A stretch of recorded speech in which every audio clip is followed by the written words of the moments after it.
How many episodes of Yellowstone have you watched since your last snack?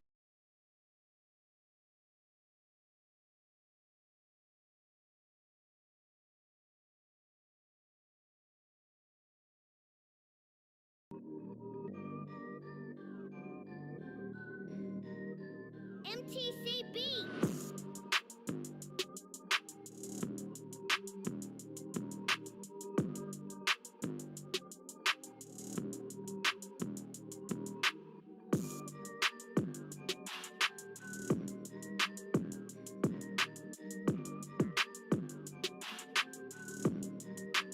MTC Beats.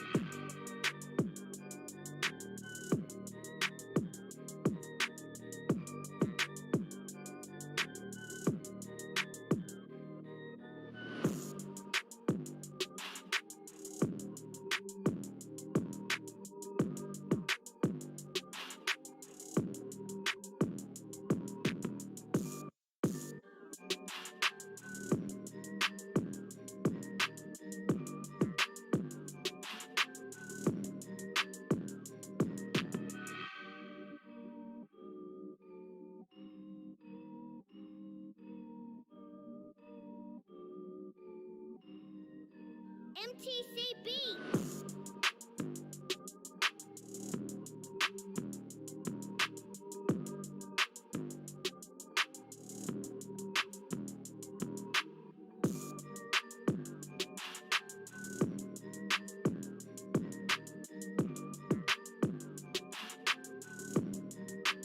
MTC Beats.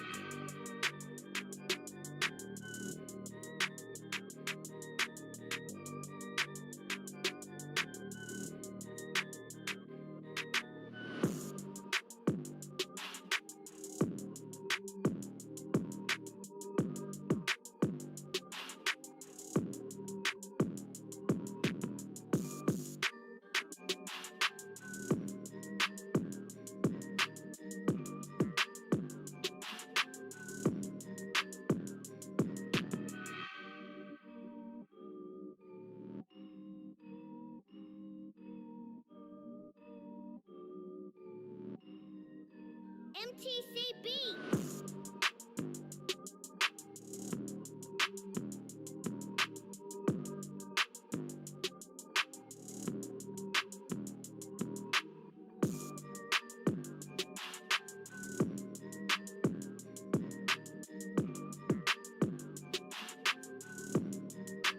MTC Beats.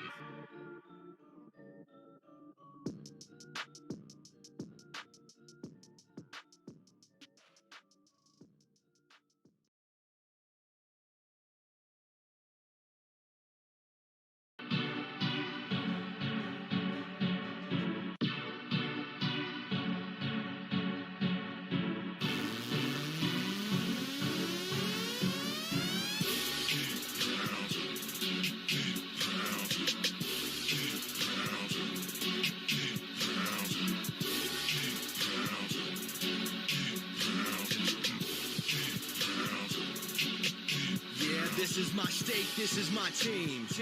You know what that means. This is for the black and blue that I bleed. This is for the chance to bring home that ring. But everybody gonna doubt this. So far there ain't been another way around it. We bring heat to the game each week. They just say we ain't got what it takes, we ain't bout it. Well, y'all can just keep saying that we ain't gonna make it. But at the end of the day, this will be the Panthers nation. You know, this ain't a game to us major players at every angle that you can think of. That's why you hate us. Get out the way of greatness. You can look at our faces and see the blood, sweat, and tears that it took to create this. Yeah, I know what you're thinking, but you can save it. Cause even on the darkest of days, you know we're always gonna find a way to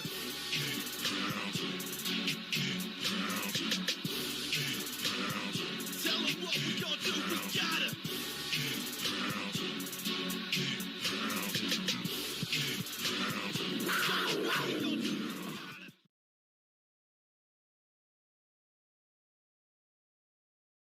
Uber Eats is loaded up with your favorites.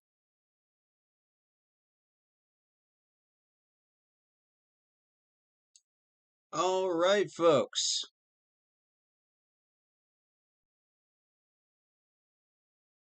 Let's do this.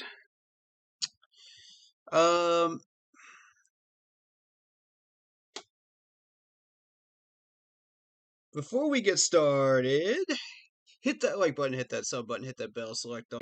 Pounding in all capital letters to get in-game posts, opinions, polls, and reactions to NFL news. And don't forget, Zoom is now open for my streams. We'll be doing Zoom chats for the pre-game stream and the post-game stream, not halftime. So, only the pre-game stream and the post-game streams during the regular season. So, if you want to be a part of that, it is open today. The Zoom ID number is 635-362-0592. And the password is capital S Smitty with 2 T's 89. So just make sure you get that correct when you type it in. And the name on there should be listed as Corey Davis. So I'm going to change it to Keep Pounding just so you guys know that it is me. Let me do that real quick.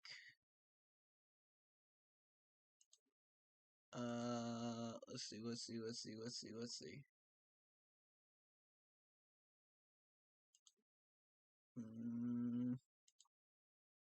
It let me do it last time. Hold up.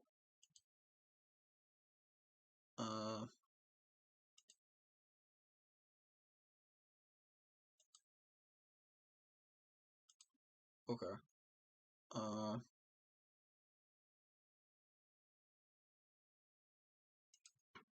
My profile. I'm just gonna change the name real quick. Shouldn't be a problem, right? Okay, never mind. I ain't gonna mess with it right now. We're gonna get into this, man. I'm excited. We're all excited. This is a team that we should be able to beat this week. I mean, it's the Giants. Come on. You know, we've been waiting a long time this season to finally get an opponent that we can just absolutely run over.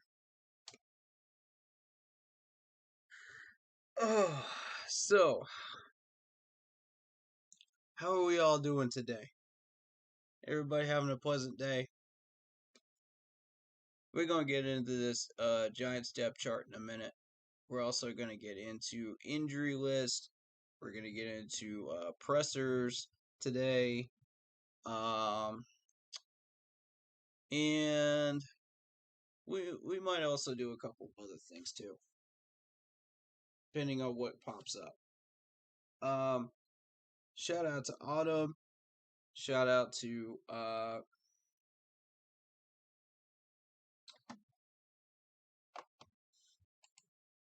let me see. Shout out to Pamela. Appreciate you coming in chat and hanging out with us today. Let's go with y'all, man. So we got the Giants, right? The Giants. The team that we should all be able to beat throughout the league. This team is trash. The only one worse is the Jets. I mean, let's be real. Gettleman's been up there for about 3 years now, and he has not been able to resurrect this team. I don't think it's resurrectable. At this point, I don't think it is. You know, that's the thing. When you look at this team, though, we got our own problems. All right, we got our own problems, and we're gonna look at those real quick. And we're gonna start with the injury report, because I really want to get into this. We found a good reason to be concerned, and you're about to see why. We've got 3 people on concussion protocol.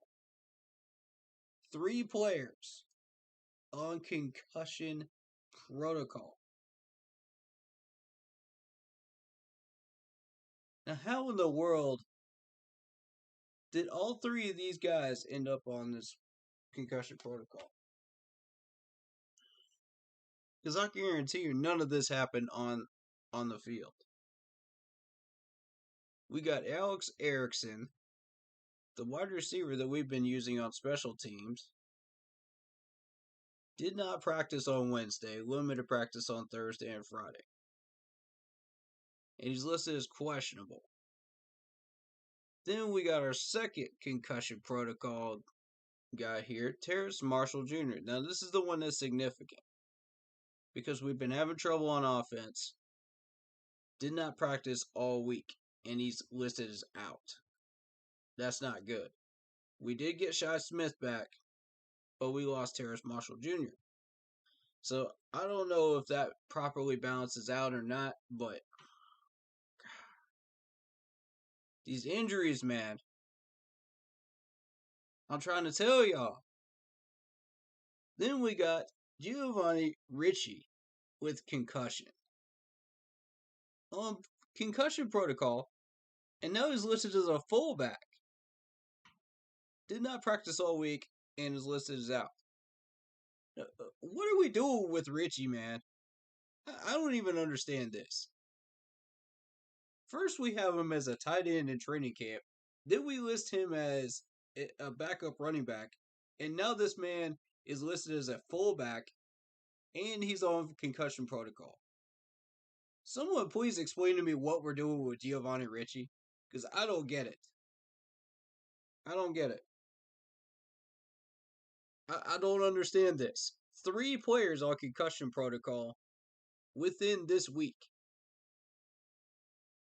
3.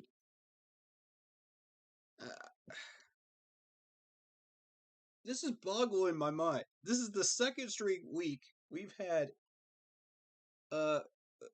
players that don't normally take snaps on injury list.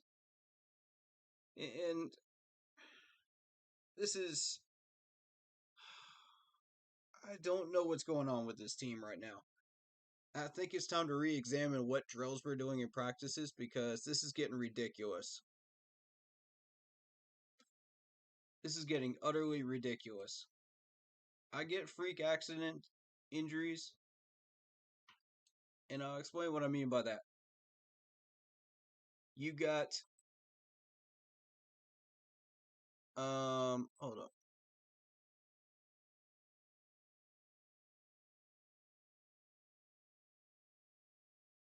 I did not ask for that to play. Sorry about that. Alright, alright. So I'll tell you what I'm talking about here with men freak accident injuries. You know, you got Frankie Louvu with a biceps injury, limited practice on Wednesday and Thursday, and a full practice on Friday. He'll probably play. That's what I consider more of a injury that you can't really do much about. CJ Henderson with the shoulder injury, you know, full practice all week. That stuff's gonna happen. Shaq's been battling that foot injury all year. That's not new, you know. Cameron Irving with the neck and an illness as well. Limited practice on Thursday, did not practice on Friday, questionable. Probably not going to play. And then we got Paradis with the knee injury, full practice on Thursday and Friday. So we're probably going to see Paradis. But yeah, injuries like those little shoulder injuries or the biceps injuries, that's going to happen, man. You know? But concussion protocol? Concussion protocol for 3 players. That's where we got a problem. That's where my mind just goes, what? How does this happen within a week when we haven't even set foot on the field? It's Friday. It's not even Sunday yet. And we got 3 people on concussion protocol.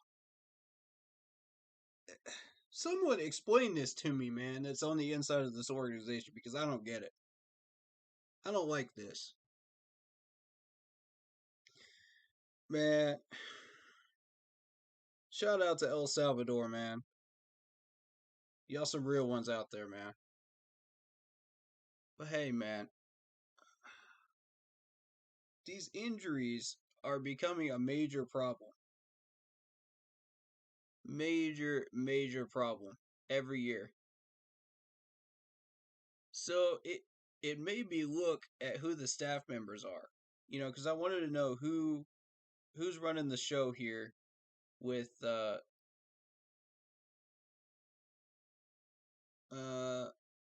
wellness and the athletic trainer, right? And while we're at it, we're going to take a look at the name of the person that's running these drills too, because I don't think it's just the coaches. I think they got somebody running these things, man. Telling them what to run.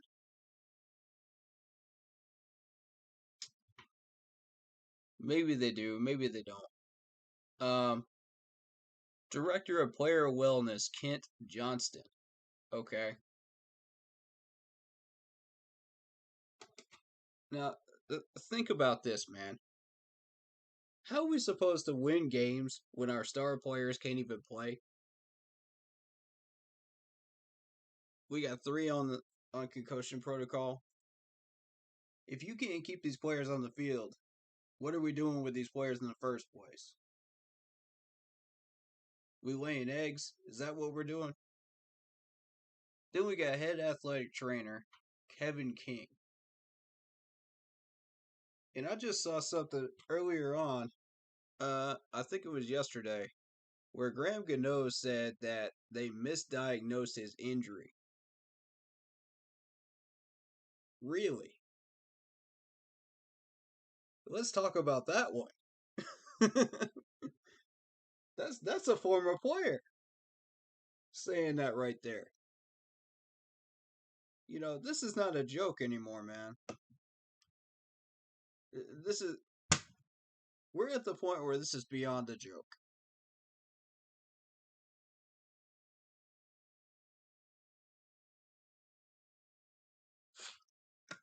We're at the point where this is beyond freak injuries.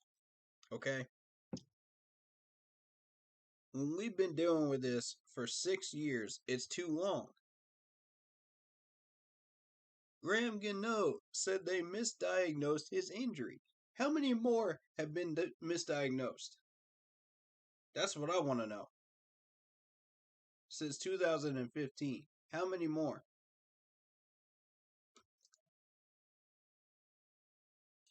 Man, this team's gonna make me start doing some Google searches for some athletic trainers. I swear to God.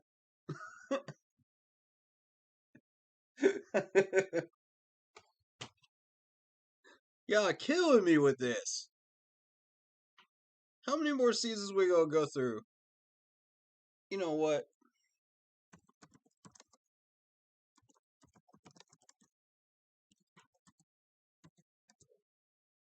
Panthers history of trainers. That's what I'm gonna look up right now. You see, it doesn't show up on the Google results. Look at this. Look at this. Y'all wonder why? Because they don't want us to know. They don't want us to know, bro. Carolina Panthers athletic trainers.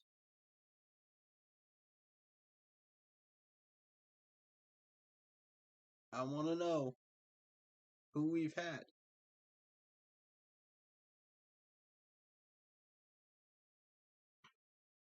Oh my God. Alright, Kevin King. His name's showing up. His name's showing up. But who's the rest? Who are the rest of them? I want to know the list.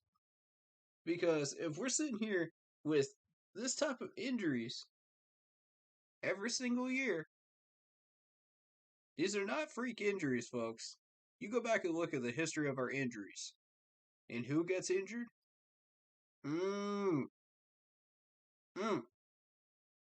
These are not freak accidents.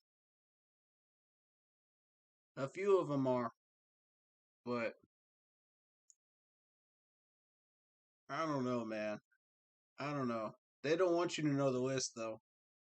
They don't want you to know the list. You go Googling it, they don't want you to know. It's not showing up in the results. You might have to dig for that. I don't like that. Okay, I don't like that. When I can't trust our athletic trainers to do their jobs properly, that compromises what I've been saying all year. The healthier we stay, the better we play. And if you can't uphold that, we're in trouble. The healthier we stay, the better we play. I swear that needs to be a slogan on a t-shirt somewhere. It needs to be. It straight up needs to be. Because if we're going to keep doing this every year and keep acting like we don't have a problem, this is what they keep doing with the players. This is what they keep doing with the players. And now we find out it's domino affected down to the training staff. Like, since when? Okay. Back up a second. Because if you take a look at other teams, how many former players of other teams have said, oh, the trainer misdiagnosed my injury? How many former players have said that of other teams? Answer that question, because I guarantee you're not going to find any. Either they felt they didn't feel comfortable speaking up, or they're just like, nah, it ain't worth it. I'm on a different team. Or they just didn't want to say it, you know? Or they were never misdiagnosed in the first place.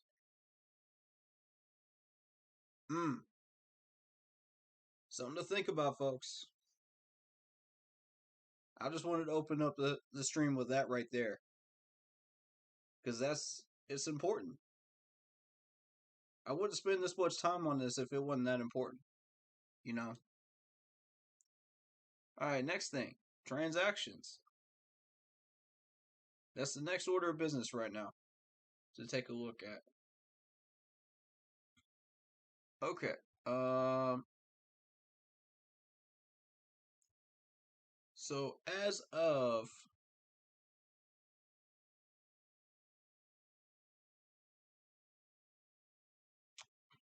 I think we're gonna start with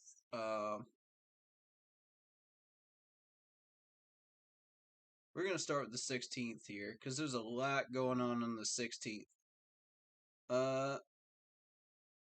We got that punter, Ryan Winslow, because the other one had some kind of a freak back accident during practice. We talked about that last week. That ties into what we were talking about at the beginning of the stream. Now, how do you have a punter have a hurt back so bad that it puts him on the IR during a practice? That one baffles me too. I'm still trying to. So now we got running back Spencer Brown elevated for week 6. They signed Michael Jordan, the guard, to the active roster. We're gonna get on Michael Jordan in a minute because I heard something interesting about him. It's funny they mentioned that name. Deontay Brown was put on IR for the knee injury on the 16th. CMC on injury reserve, hamstring injury. That all happened on the 16th. That was last week. Folks. We ain't even got to the 19th yet. Golly. We signed Reggie Bonifant to the practice squad. I like Bonifant. You know, I like him. He doesn't exactly hit the holes as hard as Chuba and Christian McCaffrey do, but I like Bonifant. He's been on our practice squads and our training camps for a couple of years now, and he's put up quite a good showing for me. I like him. So if you're gonna start rotating in running backs, yeah, Bonifant would be in my rotation for sure. Probably as a practice squad guy, so I agree with this move. I like that. We placed Zalstra with a hamstring injury on IR on the 19th. Now, what in the world happened there? How do you have a man that barely plays on the field get a hamstring injury?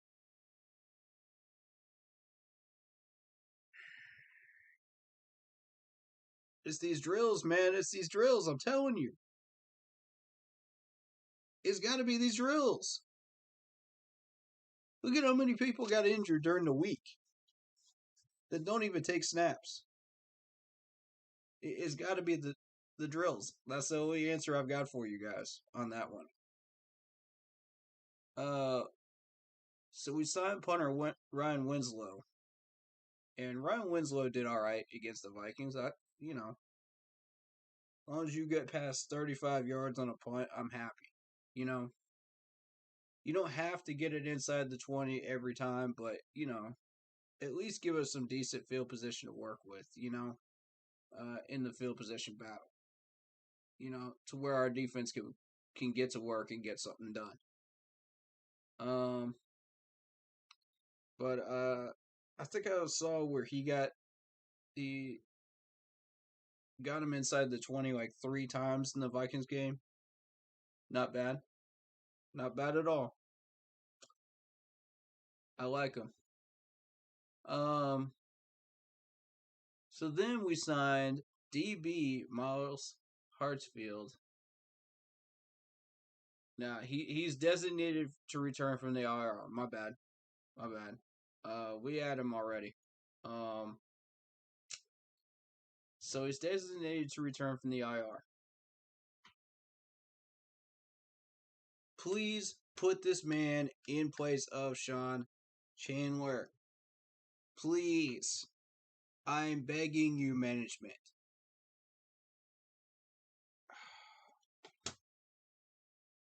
It ain't rocket science, folks.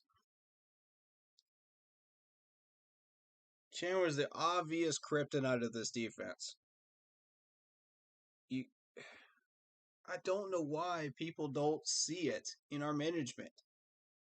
Week after week after week, we give up 7 points a game because of this guy. And it cost us an overtime game against the Vikings. What is it going to take? Seriously, what is it going to take before we bench this? Oh my.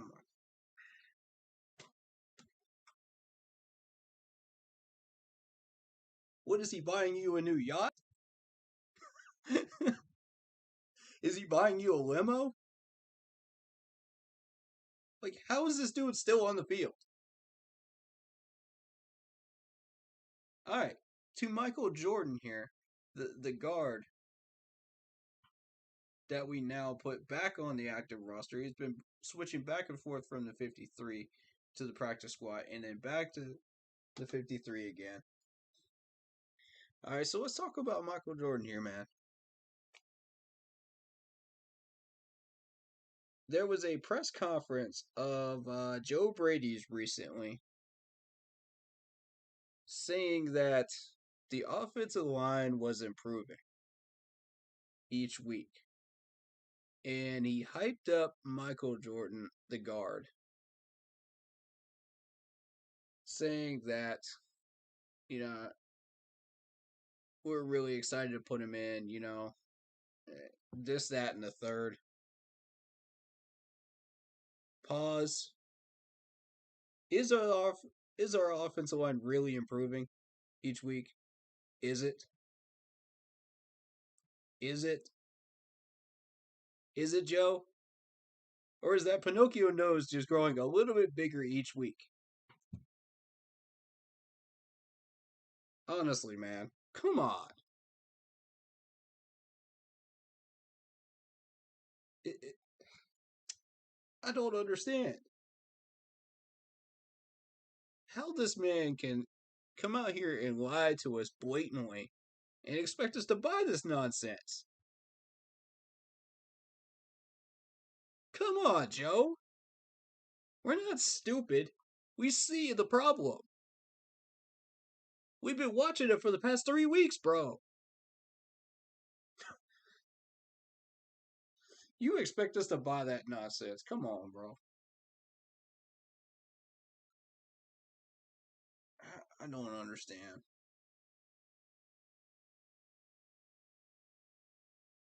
And people are saying that Matt Rule is lying to us. No, no. It's Joe. It's absolutely Joe. Matt Rule is just covering for this clown.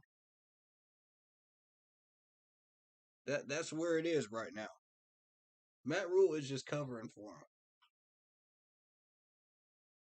And clowns are gonna do clown things. Like lie to you blatantly. Several times during a presser. I've only watched 2 pressers, folks. I don't even need to see the rest to tell you that he's still lying.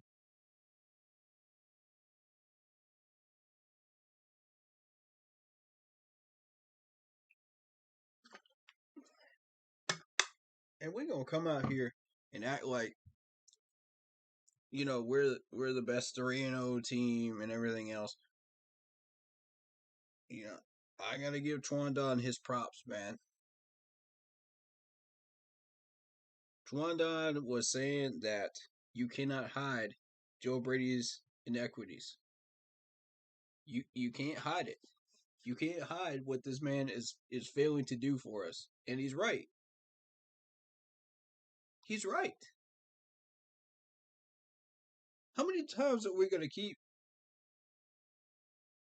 going into these games and just hoping beyond hope that Joe Brady will somehow magically pull a 180 and suddenly learn how to adjust during the third quarter? How many more games are we going to put up with this? Matt, Fitterer, Tepper, it's up to y'all. Do what you want to do. And I can tell Tepper's getting frustrated. You know how I can tell? Did y'all catch that freeze frame of him sitting in the owner's box, watching out on the field? And he's got the same face we do. He's got the same eyes, face that we do. That same reaction. He's like, really? This is really what I paid for? I don't blame you, Tep. I don't blame you one bit.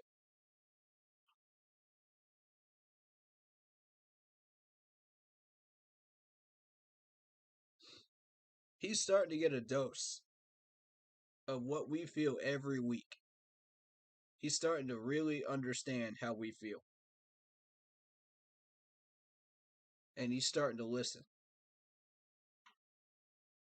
And I appreciate that in an owner. I do. When the owner feels the same way as the fans do while watching a game, you need to start looking at your management.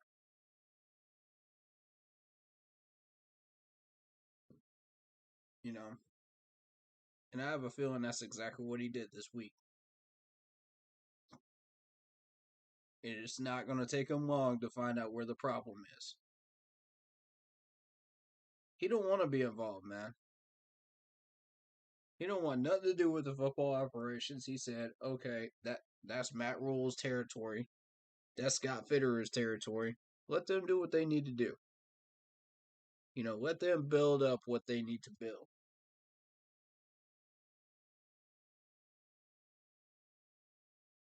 And then 6 games in, you're sitting up in the press box watching this garbage. Week after week after week. You say, something's wrong here, man. He don't want to be involved. He wants to watch as a casual observer, like we do, and say, okay, well, this might be the problem. This might not be the problem. But I'm going to let my management handle it. They know what they're doing. 6 weeks in, same things going on. After 3 straight losses. And this dude is just sitting there like, really? I gave y'all a lofty paycheck, and I got this in return? Really? That is literally every Panthers fan sitting in their car, wherever you're watching the game, whether you're sitting in a restaurant, wherever it is, that is our team. Every Panthers fan.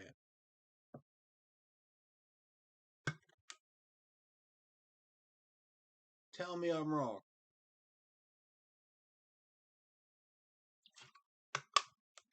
Because y'all know I'm right.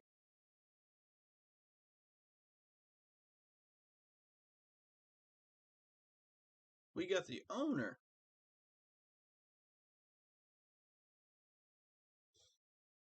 with the same reaction as we do. That's my type of owner right there, man. That's my type of owner. I like David Tepper, man. I like this dude. Y'all can say what you will about him being a hedge fund manager, but at a certain point, man, you gotta recognize this dude put his own money into this team. He expects winning results. Okay? He doesn't when he comes to a game to watch an entire game, he does not want to see that crap. He does not want to see that garbage. And if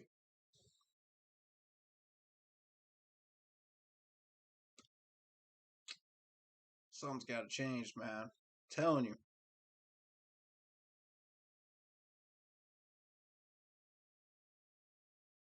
All right, so we got a running back this week. Let me check see if I can find out what the name of it was.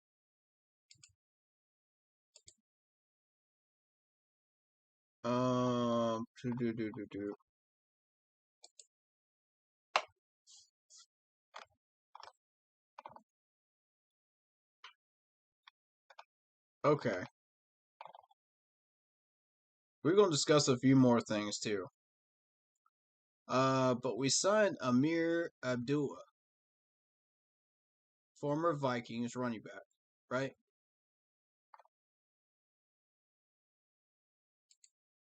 A little bit of info on him. We're gonna get these stats up here in just a second. Hold up. Alright, so this dude has had 4 carries. Basically, 7 attempts this year for a total of 30 yards. He hasn't been used much. 1 reception against the Browns. 2 receptions against the Bengals. If we take a look at him career-wise, He's played in 22 out of 80 games, 365 attempts, just over 1,400 yards rushing, 3.94 average, which is not terrible, you know. 6 touchdowns over his career. He had a good year with the Lions.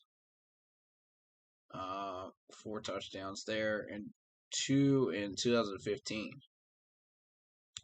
But receptions wise,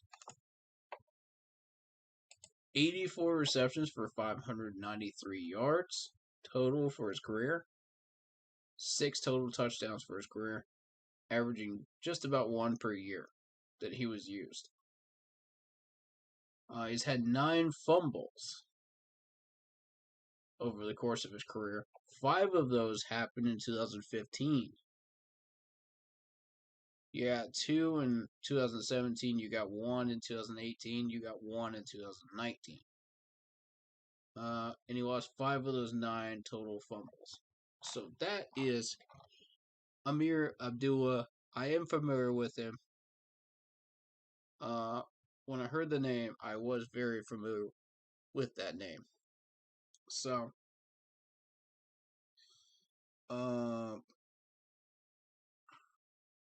by the way, shout out to Twerma, Sean, and Adrian on the Facebook chat. Welcome, welcome, welcome. Appreciate y'all. Waka waka waka Pac-Man. I don't know why my brain always goes to that.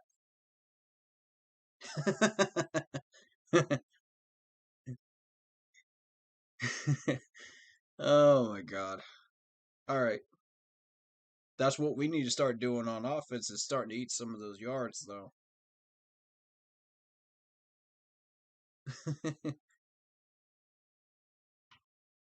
But hey though, let's see what we got going on the depth chart right now. Alright, so Shai is back. We've seen Shai play. He did good.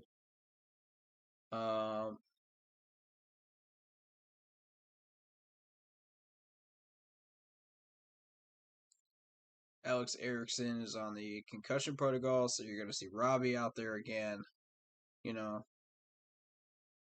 not really doing much. Probably being targeted about 7 times again. Only catching 3 of them. You know, that's typically what you're going to see out of Robbie for the rest of the year. Unless something drastic changes. I mean, it's a pattern at this point. And signing a bunch of running backs and trying to trade for a running back is not going to help with that. All right?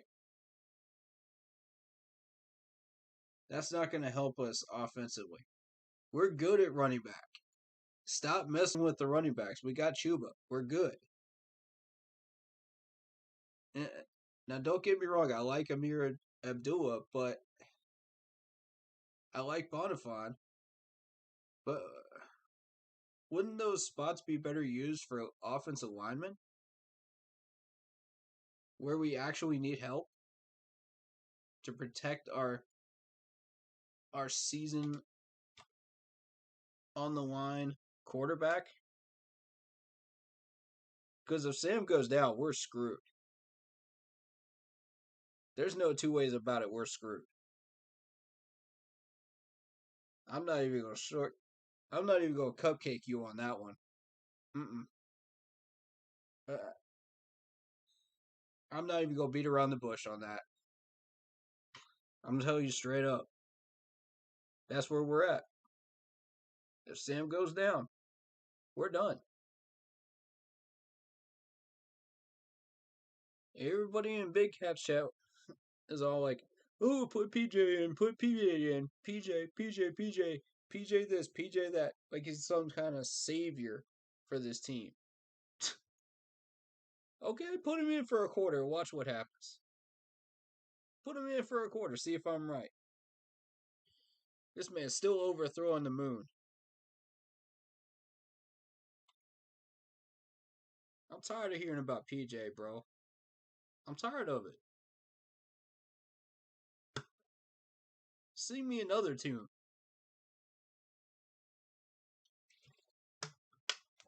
Because I'm clearly not interested in that one.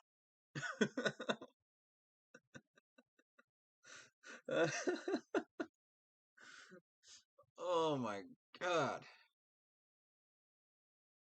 Alright, so let's address another thing that has come to my attention this week. Alright, there's two more topics I want to talk about before we get into this Giants depth chart. And then really start digging in here. Because I'm going to do that after the break. I'm gonna heavily dive into the Giants depth chart, their box scores, any patterns that we can find at that point after 7:45, so Eastern Standard Time, and our break starts at 7:30. But you got me for another hour. I'm gonna rant. I'm gonna throw some fireballs. I'm gonna throw some smoke in this next hour. And some people are not going to like it. But I'm going to tell you this straight up. Because I tell you this straight up every time I do these streams and I do these videos, man. What I say is the truth. It's facts. Okay. Yeah, I throw in some opinions. I throw in some predictions in here. But about 85% of what I do is just straight facts.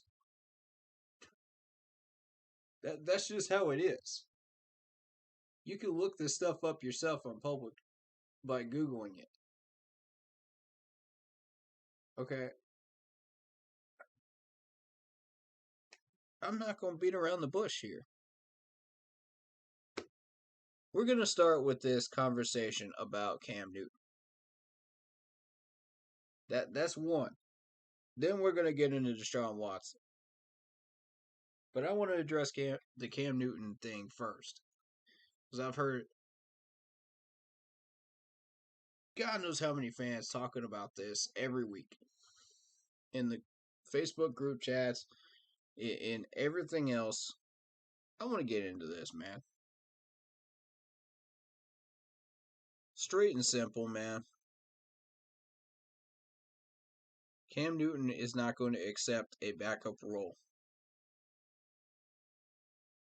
He will not. That's not who he is. That's like asking the Loch Ness Monster to be Santa Claus. You can't ask him to do that.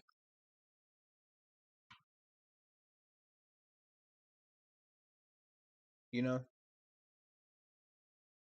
That's like asking Teddy Bridgewater to somehow turn into Tom Brady. It ain't gonna work. it ain't gonna work, bro.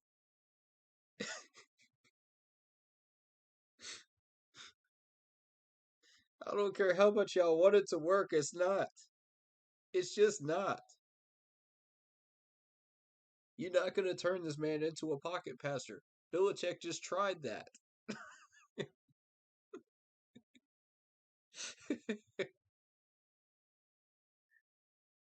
Boy, some of y'all are crazy. It's the people outside of my subscribers list and outside of my followers list that suggest this stuff too, man. I don't know. Maybe some of y'all in here do, but I hope not. But if you want this man to be our backup, it's not going to happen. The chemistry is gone. Okay? The love between him and this organization is gone. He feels betrayed. And if you expect this man to come in apologizing to the front office and be like, I'm sorry for how I acted on Instagram. I'm sorry for all these videos I put out on YouTube, he's not going to do that. He's Cam Newton. Okay, stop making this dude out to be more than what he is. Panthers fans, I'm telling you, that's not your guy. He's not the 2015 Cam Newton anymore. Accept it and move on.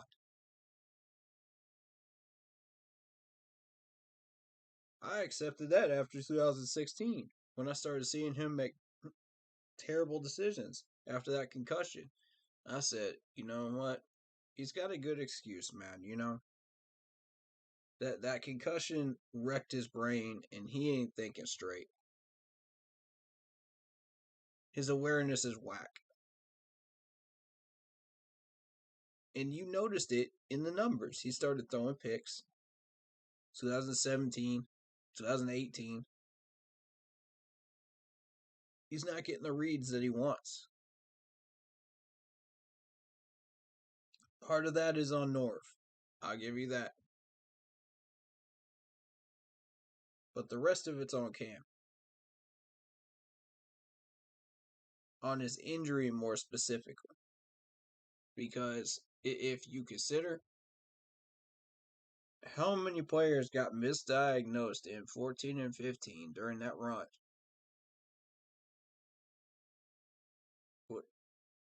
And even after that, with injuries, it does not come as a surprise that Cam Newton is going to struggle with awareness and decision making after a concussion. That's normal. That's what happens after you get a concussion. I mean, and if you're expecting him to suddenly pull a 180 and turn into the 2015 Cam Newton before the concussion, where he's throwing dart after dart after dart after dart down the field and able to read everybody perfectly, like he was able to before, you're asking the impossible. That's like suggesting that the Jets are going to come out of hibernating and start winning a Super Bowl again. That's what you're asking of this man. Okay? I don't get it. I don't get it. I don't get some of these Panther fans' mindsets. I swear I don't get it. I respect your opinions, but I don't get it. I respect your opinions and I respect your right to have them. But what you're asking of Cam is impossible.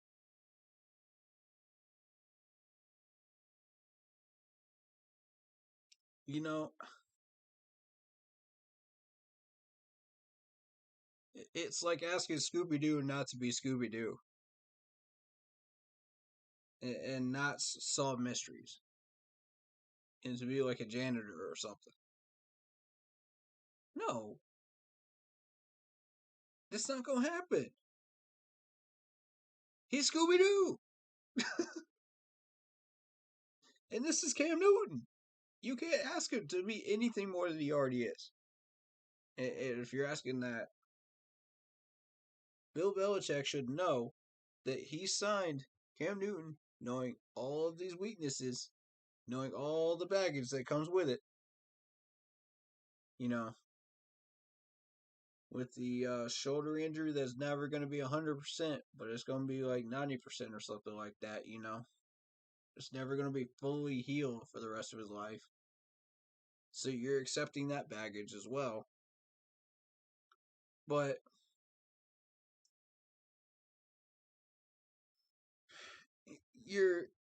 if you're asking this man to become a pocket passer, he's not going to do that for you.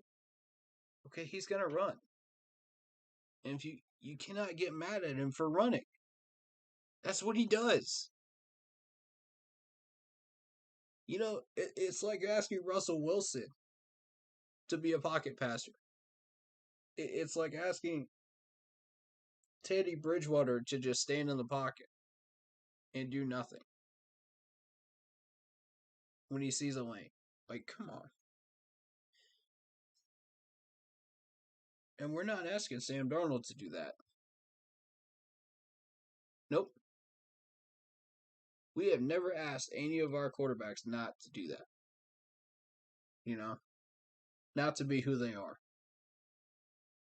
And that's one of the things I did respect Ron Rivera for. He let these players be who they are. You know? And same with Matt Rule, man. Both these coaches are... So, please don't ask this man to come back. It's not going to work. He's not going to come. So, that being said, excuse the yawn. It wouldn't be a stream if I wasn't yawning at least once. Y'all know it's true. I'm a busy man. I didn't get much sleep. I was celebrating my best friend's birthday last night, so, you know, it is what it is. But I'm here now. We're working.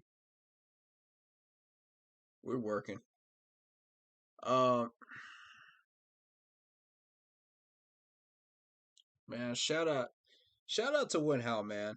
He's one of my subs on this channel, and he's one of my followers on Facebook as well, on the Facebook page. Give him some love today. Today's his birthday.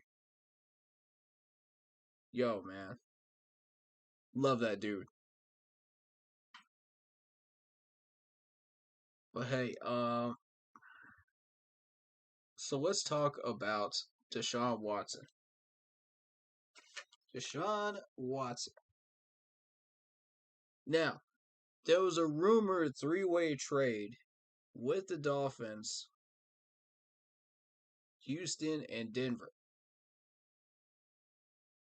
to try to bring Watson to Miami. Now, Watson has said he wants to be in Miami. He wants to go to Miami. Tua has not been doing very well in the last couple of weeks. So they want to move Tua to Denver. And there's a whole lot of draft picks going around here. High draft picks. Alright, so people were asking the question, what would it take to acquire Deshaun Watson in a trade? You know, put together a package that would get us Watson. So let's talk about it.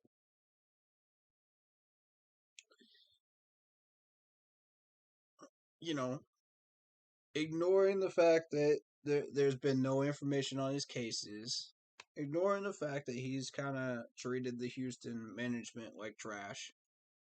But hey, the Houston management treated him like trash first, so let's be fair.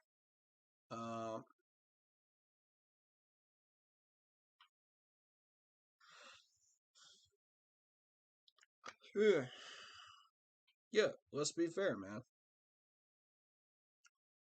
We're putting all of that aside, and we're just trading for his value, right? People have said, yes, he can win games with a bad line. It is true. He's Deshaun Watson. Come on. I knew this. We all knew this. And if he came over to Carolina, yes, he would win some games for us. But here's the problem with that.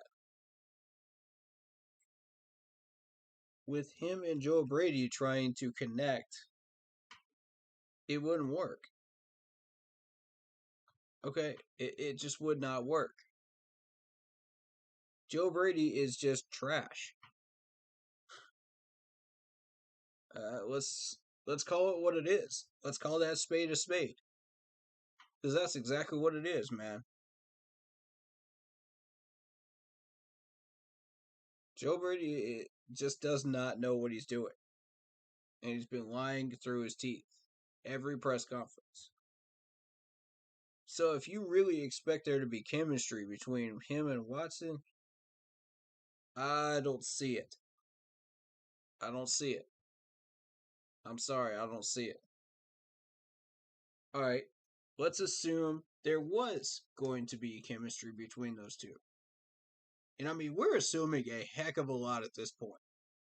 You know, we're ignoring a lot of factors right now that I've already just previously mentioned. Okay. So what if Watson were to accept a trade from us? What will we put in that package? First of all, you're going to need Christian McCaffrey in there. Second of all, we're going to need Robbie Anderson. Third of all, you can have Chandler for free. I don't want to pick for him. I just want him out. Someone made a convincing argument for Brian Burns. That he's kind of a hybrid defensive end, and he's not built like all the rest of the defensive ends in the league. And his productivity has been slower as of the last couple of games. Now, why is that? Phil Snow said that they put a tight end on Brian Burns to block him. That slowed him down. So, you got Perryman, or who was it? Hashan Reddick coming out of nowhere, showing that speed. Even though he gets blocked, he somehow makes those plays, that Burns couldn't make. And Reddick's been in the league for a while now. So, he was kind of showing him you don't necessarily have to play by strength alone.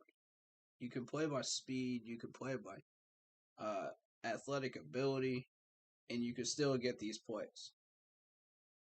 So, if Reddick can do this, and he can teach Brian Burns a little bit, and take the pressure off Morgan Fox, I feel like we can get Brian Burns a little bit more involved again. But the main topic here is trying to put together a package for Deshaun Watson. And at this point, if you're, again, ignoring a lot of factors, we're assuming a lot here, which is probably not going to happen. We're assuming the impossible here.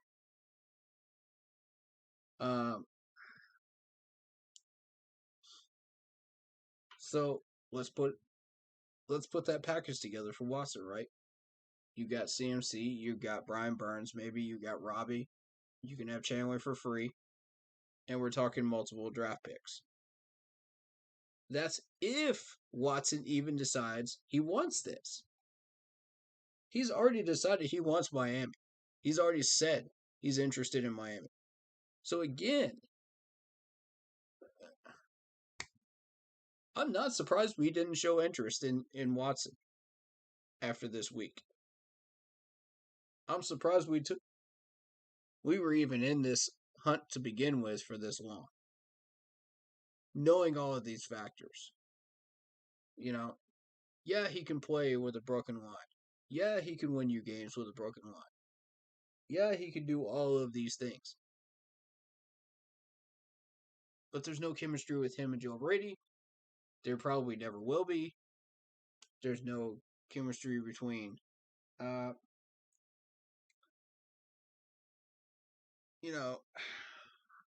there's so many factors in this that are negative that it's not even worth keeping your name in a hat anymore.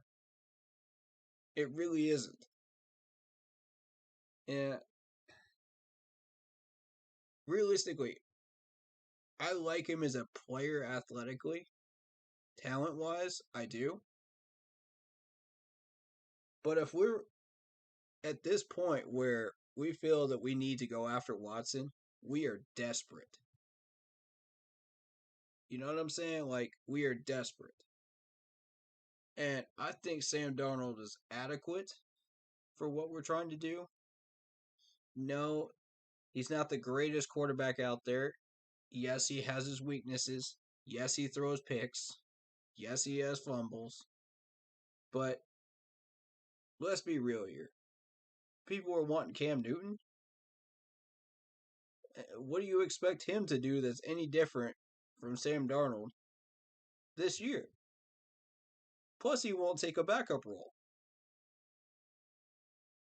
Sam Darnold is on par, decision-making wise and awareness wise, with Teddy Bridgewater at this point in his career.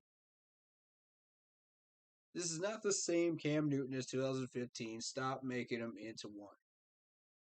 Into what he is not. Please stop. Like, if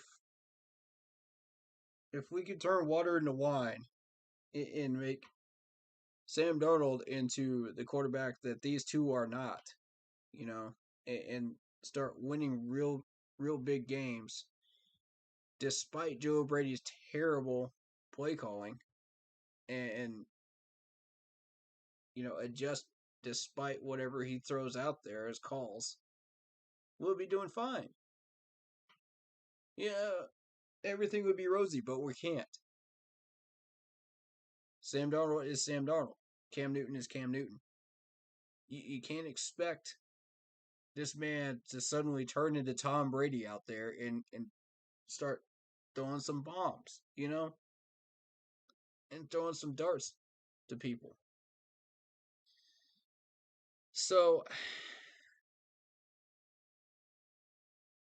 my thing is, let's just give up the ghost on Watson. Let's give up the ghost on Cam. Let's move forward. Let's move forward, guys. Come on.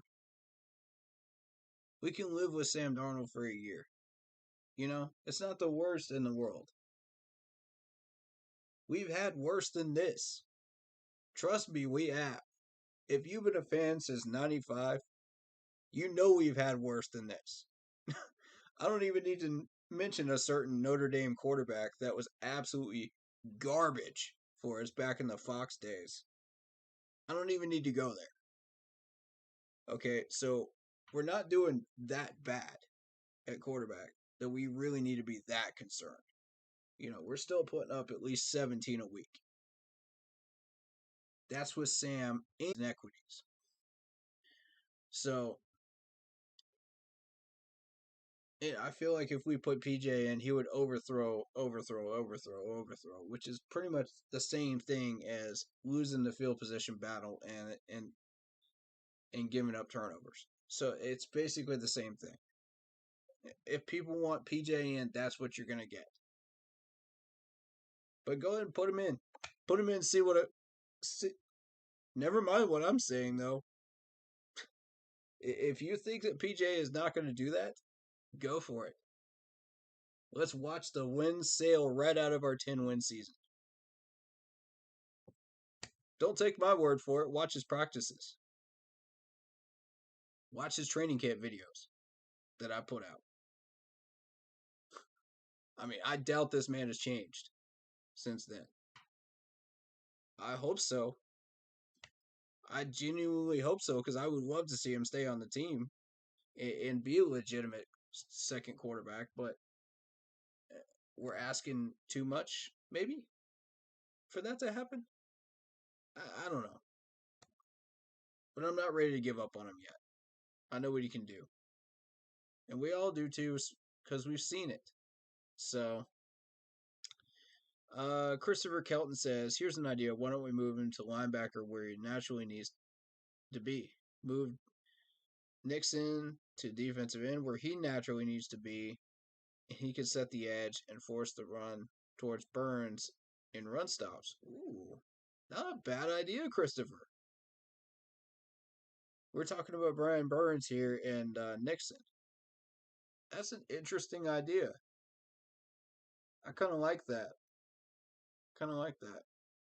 You know, because Brian Burns is just going to keep getting naturally stopped by tight ends and this, that, and the third.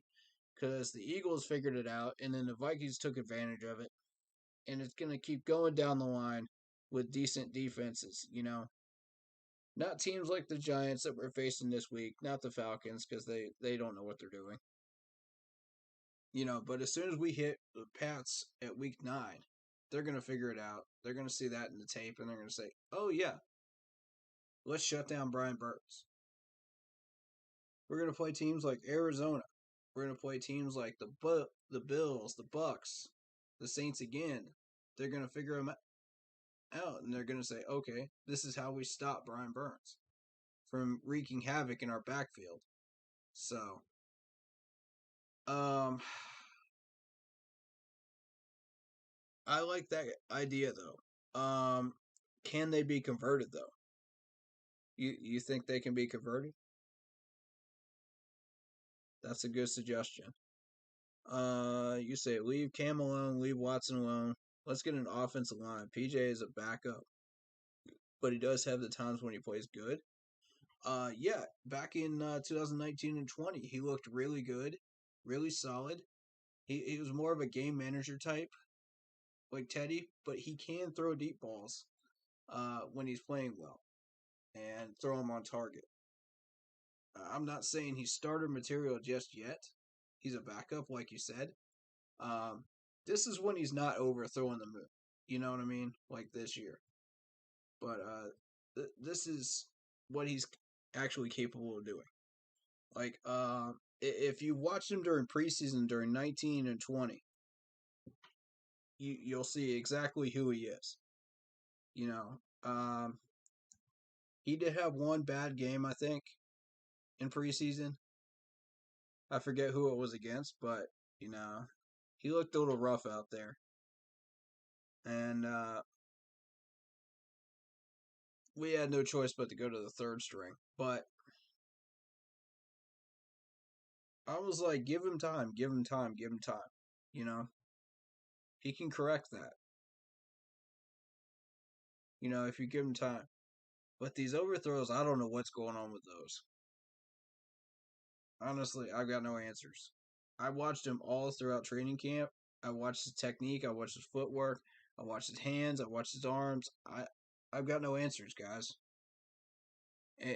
This is really one of those weird situations where normally I'm able to spot these bad patterns, you know, and be like, okay, well, this is how we can fix this problem, you know.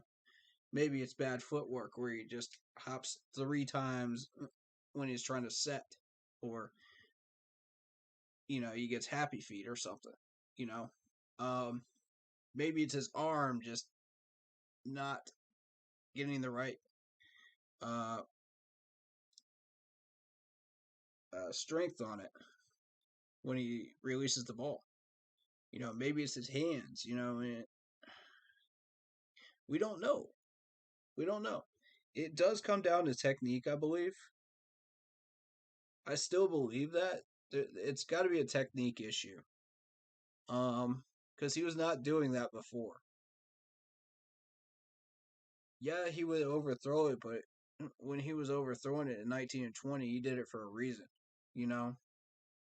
And every once in a while, one of those passes got away from him. But, you know, that something happened to him in that off season, and I don't know what. I don't like it. Because I know that he's capable of more than this. We all know this. So,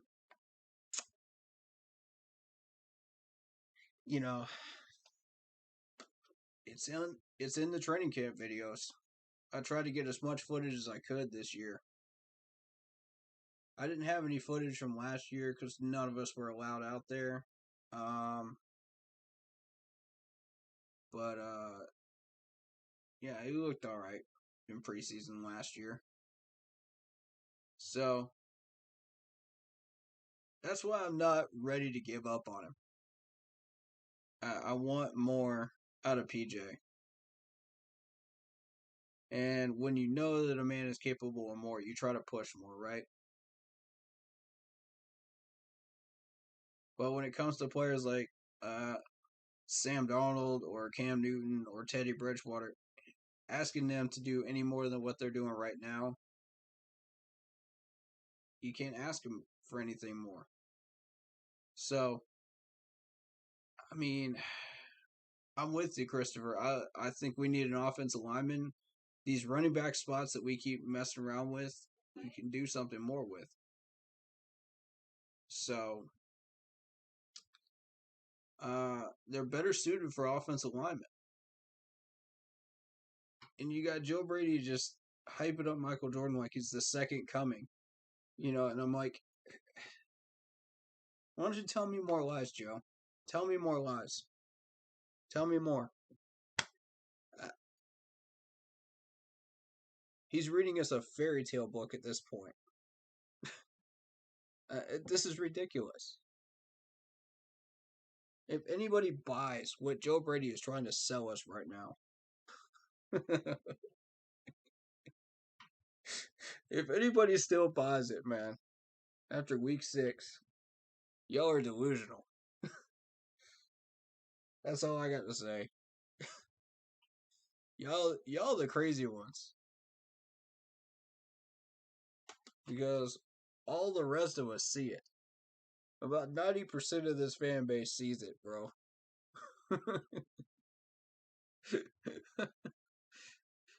Oh my god. The quarterback coaches aren't working with our quarterbacks on deep passes. Look at the practices. 30 to 35 yard passes. That's it. We didn't work on clock management. Clock management I'm not as concerned about as the deep passes, because we need to start hitting a couple of these deep passes. Now there's a couple of factors that go into that. One, Robbie Anderson is dropping the ball like crazy lately. I don't understand what's going on there. So everybody double teams DJ, and DJ somehow comes up with these crazy catches and gets open at the right times. So we got lucky with DJ, man. But I do feel like DJ can hit those deep passes. But I really want to see Tommy Tremble with some short passes and then try to open up Robbie's routes on that side of the field. That's what I'd like to see. You know, make those safeties choose. Which one are you going to cover? You know? Put Chuba or Royce out there. You know, make them think about that. You know, that decision-making process. And Joe Brady's not smart enough to figure this out. That's the problem. He's not smart enough to adapt and figure out, oh, okay, if this isn't working, then we go to this. If this isn't working, then we go to this. You know, this man does not have a next man up mentality when it comes, you know, what's next mentality when it comes to offensive coordinating. And it's killing us. It is killing us. Because we have so much potential with all these weapons on this team. You know, we have so many ways that we can use these guys. Like, you would not believe if we had a decent offensive coordinator in here that at least halfway knew what he was doing. Oh, these checkdowns will be all over the place. These players will be here, here, here, here, here. They would be everywhere. You wouldn't be able to figure out what we're doing with all the weapons we've got. It would look like Dallas, you know, with how we use them. We may not get the same productivity out of our players that Dallas did, you know, but we would still have the numbers game, you know, and that's where it is. That's what the pattern's starting to become in the NFL right now for successful teams. They have the numbers. They have the quality players out there. And when you got the numbers game in your direction and you're a decent offensive coordinator, you're going to get points. Plain and simple if you know how to use them. So that includes the deep ball. Now, if we can somehow get Robbie back involved with these deep balls, and I give Sam Darnold credit, he's trying. He's trying to get Robbie back involved, but a couple of those passes were forced, and I didn't like it. See, if we use this guy correctly, I think Robbie could catch some of those deep balls. For sure, he's got the talent. He's got the skills.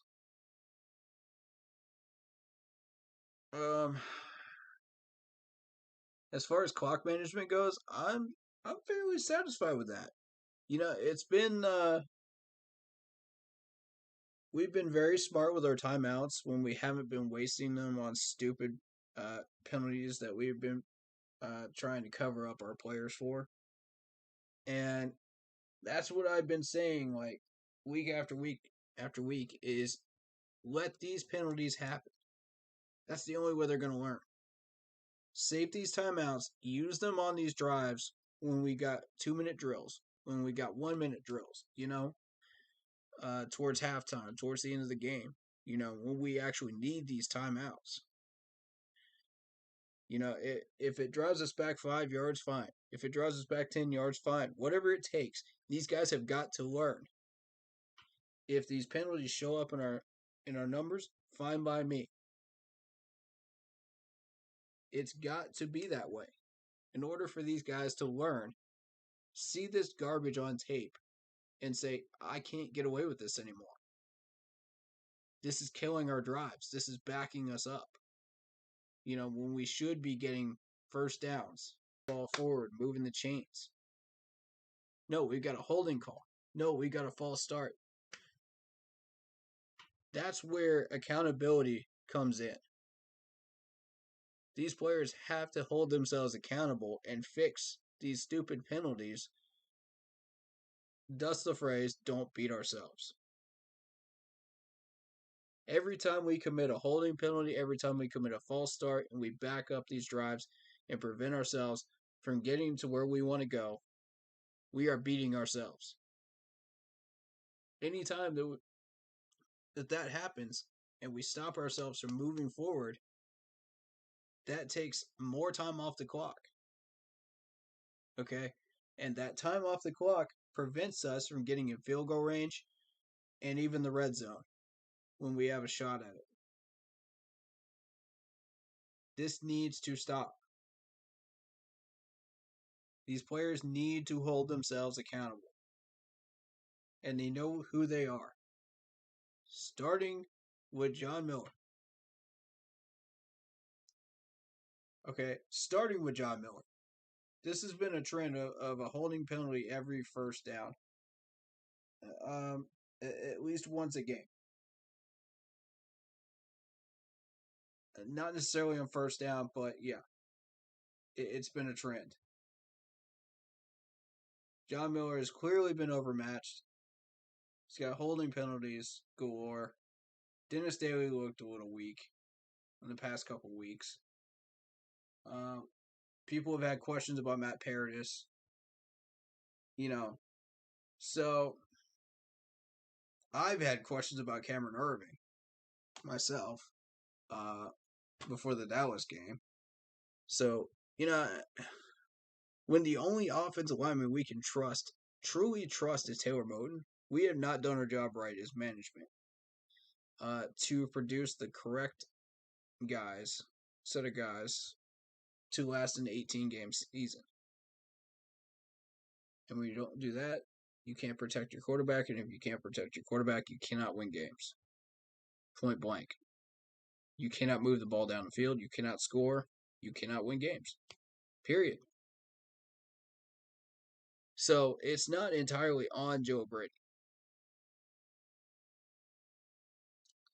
I think we got a halfway adequate offensive line here that we can maybe work with enough to get us 10 wins. But once we get into the playoffs, we're not going anywhere. Because that offensive line is going to get exposed immediately by better teams like Seattle and Dallas. You know, Dallas already exposed it. Let's be real. Dallas already exposed it. That was early in the season. Imagine what they do in the playoffs if we should somehow get there.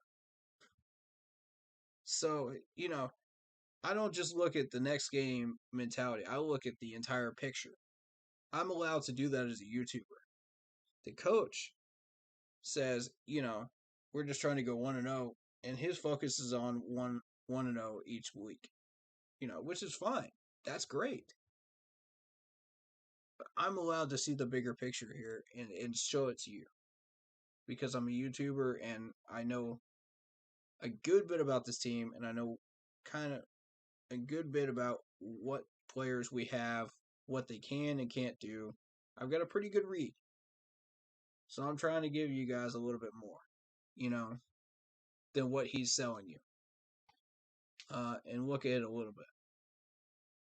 So, that being said, clock management, when we've had the clock time and when we've had the timeouts, I've been happy with it.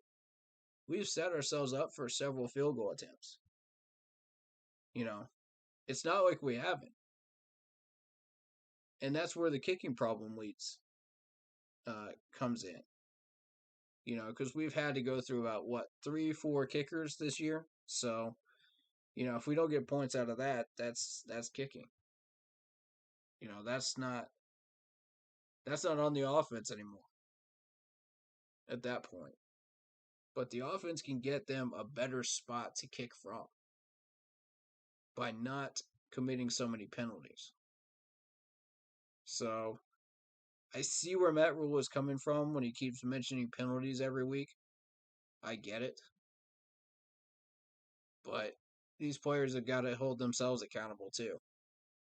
The coach can scream it as loud as he wants to every week during a presser and during meetings. But if the players don't do it, it's like leading a horse to water if you can't make them drink. They've got to fix it themselves. Now, Joe Brady, you can fix. This dude has got to go. Joe Brady's selling limits. Only thing missing, gold teeth and sports jacket. He's not an offensive coordinator. He's a quarterback passing coach. Put him there. Preach, Christopher. Preach. That's what I'm talking about, man. Facts. And they want this man as a head coach in Las Vegas. Come on, man.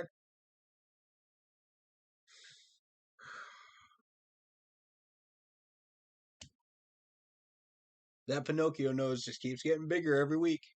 I'm telling you. I'm telling you.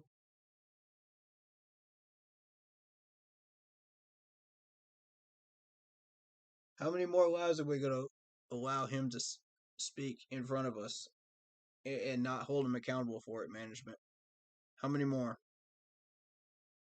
This has got to stop.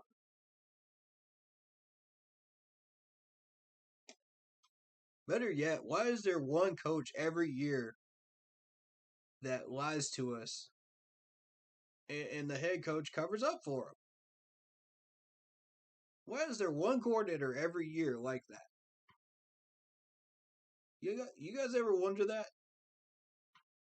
It's consistently every year. We just can't fix that for some reason. And if your coaching isn't good, your players are not going to be in the best position to win games. And when players are not in the best position to win games, we lose games. And then we play the blame game, and we blame the wrong people. The wrong people get fired, and we're back in a consistent loop again. And y'all wonder why we're here. It's not complicated. It really isn't.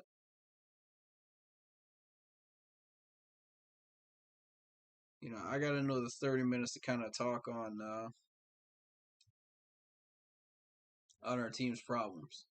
I would love to be positive right now. I would love to say, oh, this player's doing a great job. Oh, this player's doing a great job. Oh, this team's doing a great job. I would love to be that person right now. But it's also my job to throw these players under the bus too, as a YouTuber, and give them the tough love, when they need it. It's also my job to give the coaches tough love when they need it, as a YouTuber. I wouldn't necessarily as my job, but it's my platform. I have the platform to be able to do this stuff, and I'm using it in that way because I believe it's the best way to help our team to finally succeed.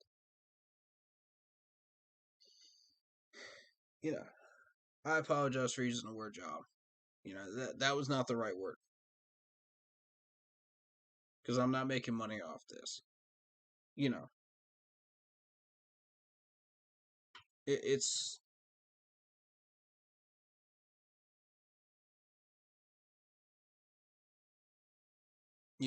as a Panthers fan, I don't have to say anything at all. I could just let the fan base say it. But I choose to get up on this camera, man, and I choose to help you all out. To see all these weaknesses, all these kryptonites. And let's see what we can do with it, If the Panthers want to give me a job up in Charlotte, man, I'll take it. I will gladly say yes. For pennies on the dime. Just pay for my travel. I'll do the job for free. Whatever y'all want me to do.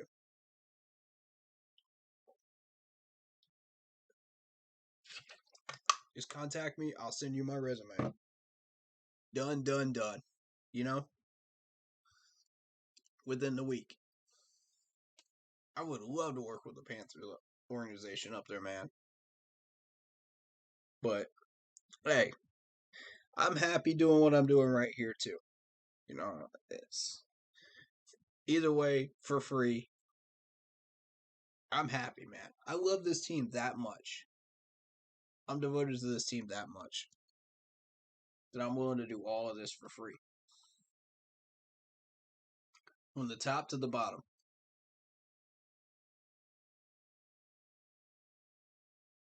From the ownership all the way down to the bottom of the fan base. I love y'all, man. That's why I'm doing this. I wouldn't be here every Sunday or every weekend if I didn't believe in this team and what it could do. Alright, so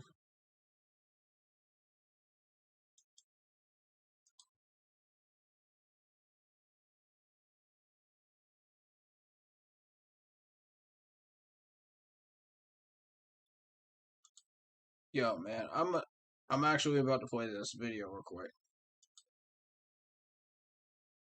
Y'all gonna be able to see it and hear it, I think. Yep.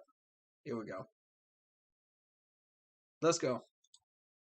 Apple this week taking on the New York Giants. Both teams reeling a bit. Both their QBs doing the same. That's his second of the day. He's been reading the eyes of Daniel Jones all day long. You've got Daniel Jones coming off a 3 INT game. Yards.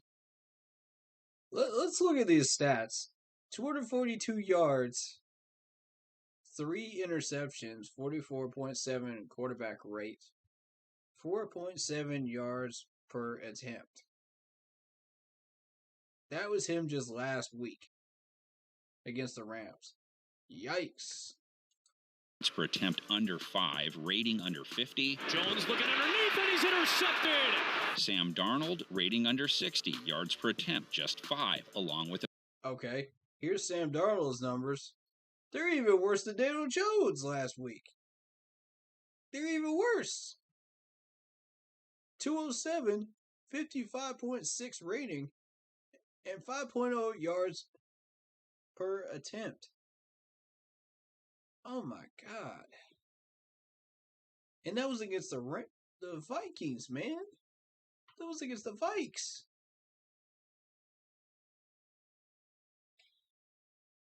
Oh, y'all killing me.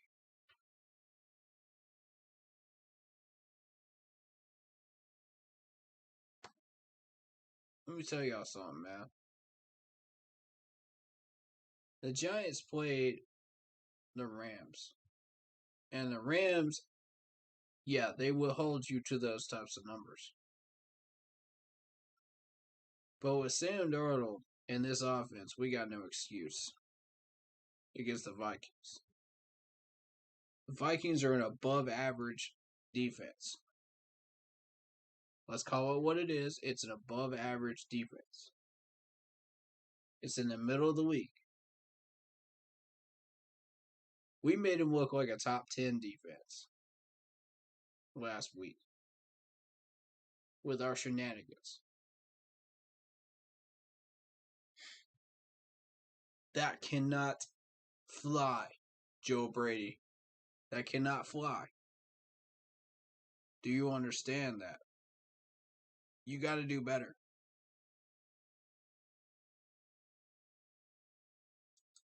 To pick.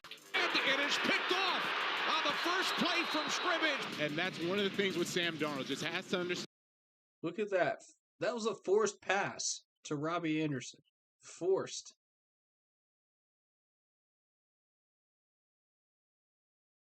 That was forced.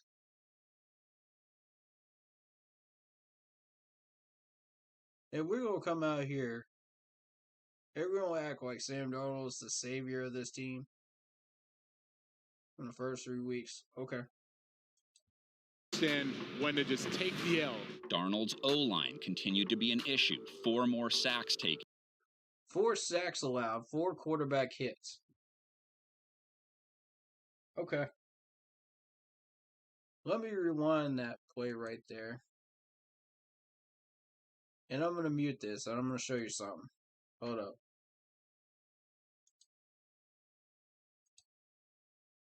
Okay.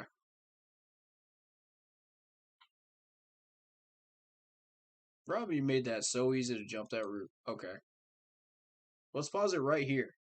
We got the running back sitting right here in the middle, correct? Everybody else is engaged. Notice he's behind the line of scrimmage. The left tackle is behind the line of scrimmage. He's waiting on the defender to get there. Meanwhile, everybody else is engaged right on the line of scrimmage. They attack at the point, of the trench. But this man goes 2 yards behind the line of scrimmage and waits for his guy. That's what I was trying to tell y'all about Slater, man. Nobody wanted to listen to that. But yeah, that's what I'm trying to tell y'all about Slater. That's why I'm glad we didn't get him. Because he did that on a consistent basis during the film study. Every single time I would watch him go 2 yards behind the line of scrimmage, wait for his guy, and then lock up with him 2 yards behind the line of scrimmage. By that point, you're already putting pressure on the quarterback. You're already right here. By the time these two make contact, it's right here where they make contact, where my mouse is, and then he backs you up another yard, and you're basically right in the face of Sam Darnold right here. Look how much room there is between that and that hash marker. That's what I'm trying to tell y'all. We can't have offensive linemen that do that. Now watch. There you go. See? See, that's exactly what I'm talking about right there. And if he does not beat his man on the trench, that's a sack. Watch it again. He engages right there. That's 2 yards behind the line of scrimmage, pretty much right on the hash mark line. Right there. Boom. And if Sam had not backed up right there, that's a sack. But here's the man I want you to notice. And we're going to back this up. We're going to see if this is a blitz. I think this is a blitz. Yep. Look how many people are in the box. We're going to count them. 1, 2, 3, 4, 5, 6. 6 people in the box. That's a blitz. That's a middle linebacker blitz. Guess who does not have a spot blocking a lane on here? A running back. He's got to fill in whatever spot, whatever gap opens up. It could be any gap. And that middle linebacker could choose any one of these 3 gaps to run through. But typically he's going to choose the middle. So, he comes up the middle. Heritage has his block. Everybody's got their block. He's matched up here. He's matched up here. He's matched up here. And he's matched up here. So here's the center right here. And there's one extra guy that nobody is blocking. Now the running back is right here. He went out for a check down. So you don't have the running back to block during that middle linebacker blitz. That's 6 against 5. And what happens? Boom. Sack. Not to mention, John Miller over here has trouble with his guy. So he actually allowed half of that sack too. All right. So I just wanted to mention that. They're not doing too great either. As you can see, 4 sacks allowed, 7 quarterback hits on the other side too for the Giants. So their line is pretty much worse than ours. Our pass rush, however, 16 sacks, tied for 6th in the league. Pressure is 3rd in the league.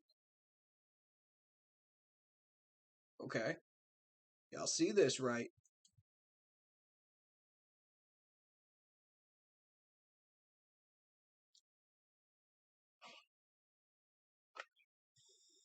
I don't even have to have sound on this video.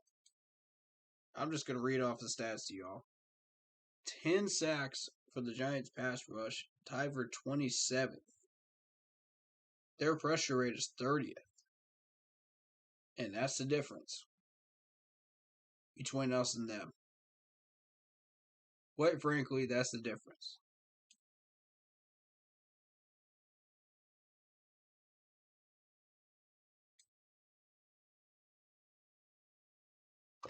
Last week, Giants had 2 sacks, 4 quarterback hits. Are they starting to wake up? Maybe.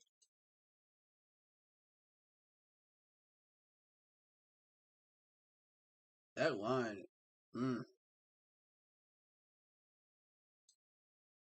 Our pass rush last week, guess who recorded a goose egg in sacks? 3 quarterback hits. That's it. Just 3. 3 quarterback hits. Now I'll grant you, Cutler is hard to bring down.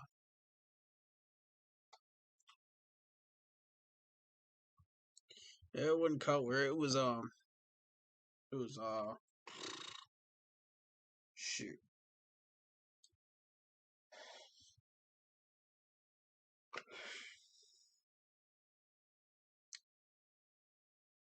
Give me 1 sec.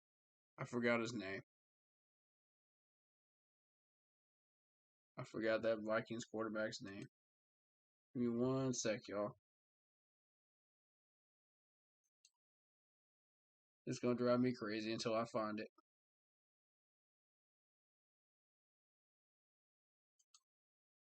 Where is it? Where is it? Where is it? Where is it? Where is it?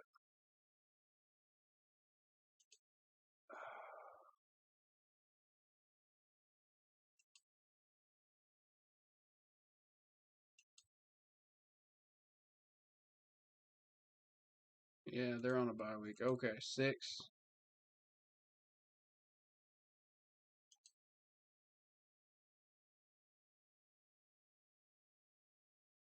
Kirk Cousins. Kirk Cousins. My bad, guys. God, my mind drew a blank. Now, granted, Kirk Cousins is tough to stop. It's true. He's tough to stop.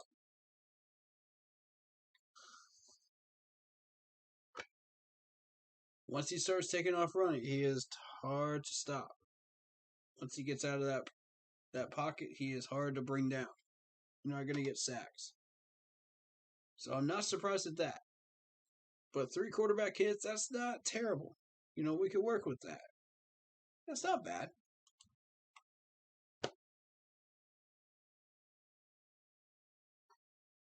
Oh, God. But Kirk Cousins threw for 373 yards and 3 touchdowns. One of those touchdowns came from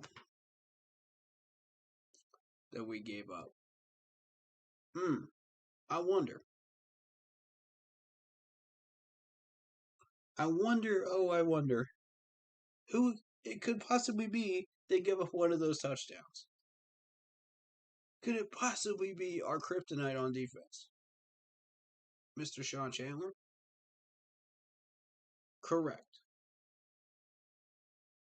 So technically, if we had taken Sean Chandler off the field, then we'd be looking at 2 touchdowns, and we'd still be playing overtime and probably winning.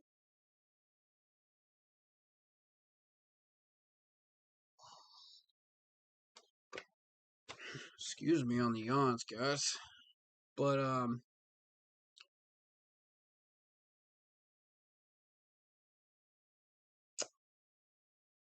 point being, we should have beat these guys a long time before overtime. We shouldn't even have to go to overtime for these guys. It's ridiculous. It's ridiculous. Why we needed overtime?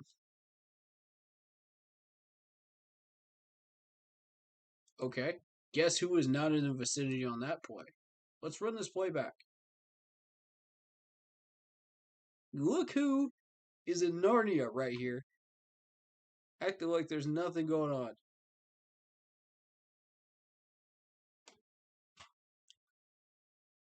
Okay. Look who overshot his gap. Look who is not even remotely in the right area. What are you doing? What are you looking at, bro? What is he looking at? He's looking at that ham sandwich on the sideline.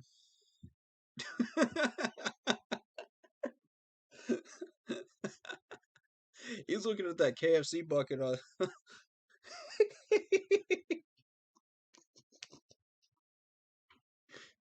I'm sorry.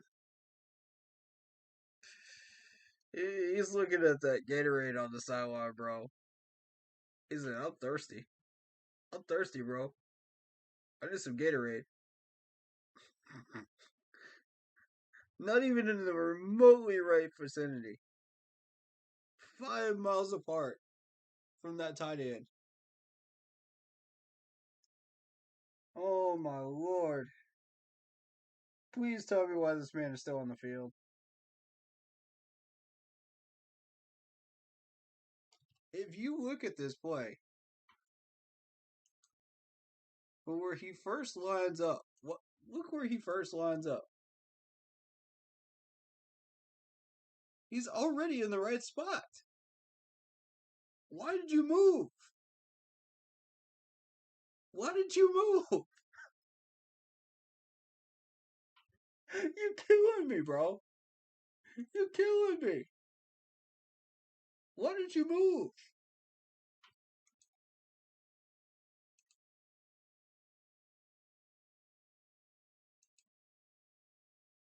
Why are you going this way?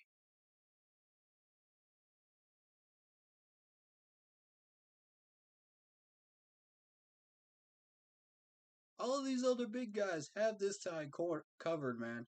Why are you looking this direction, man? Why? There's nothing for you over here. There's no ham sandwich. There's no Gatorade over here. What you looking over here for? What you looking over here for? Look at all these players. 1, 2, 3, 4, 5 guys over here that can stop a little screen pass. What are you worried about that? Go over here. Stay right where you're at, just in case they go to the left side. Sure enough, they go to the left. He keeps running to the right. Completely bites on the play fake. Oh, Chandler.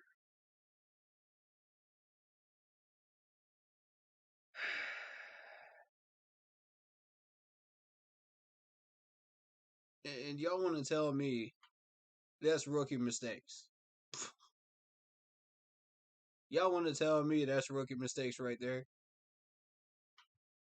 I can't buy it, bro. I can't buy it. We're 6 games in. 6 games into the regular season. Don't tell me about rookie mistakes. Okay? This man clearly missed his coverage. He has no idea where he's supposed to be. It's Trey Boston 2.0. How people don't see this? I know y'all do. I know my followers and subs do. I don't know how the rest of the fan base does it. This man's name is not even mentioned, not even a whisper, outside of this chat and outside of this stream. Not even a whisper. Unless I post something myself.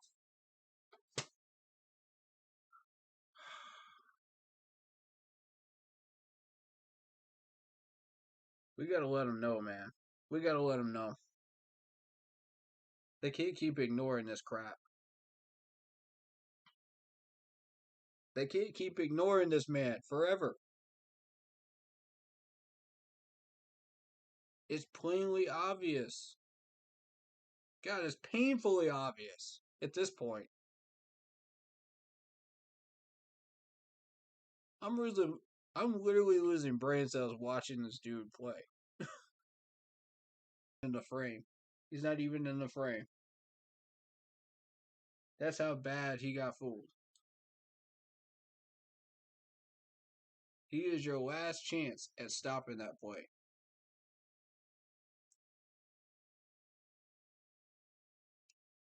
That's what a strong safety is. He's your last.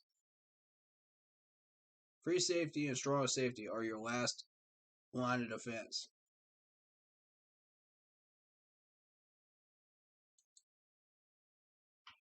Alright, what was that number again? I want to look at it again. 109.4 quarterback rating, 28th in the league. Is what they've allowed. Yards per allowed. Yards per average. It's tied for 23rd.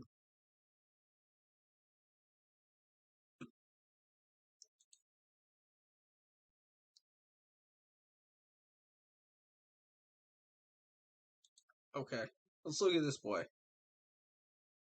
Good coverage. Look at this. Good coverage. What is this man doing? Okay, why are you not? Are you helping out with stopping Thielen? Or are you supposed to be out there? Where are you supposed to be? I gotta take a look at this again. Okay. So we got one-on-one here. We got one-on-one here. We got a linebacker here covering this dude. And we got 2 linebackers here.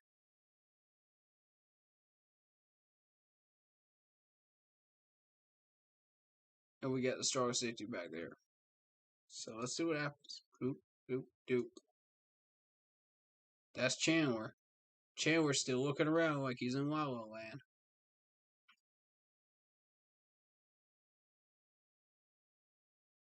Man, go help one of the two of them, man. Go help one of the two of them. We got 24 right here. He got beat. Go help him. Go help him out. Don't just stand there in the middle of the end zone looking like a clown. Okay? Seriously.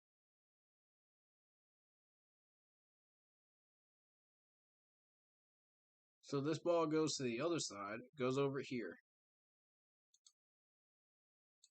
Solid defense again. He's going for the pass deflection. He sees it. He knows he can get it.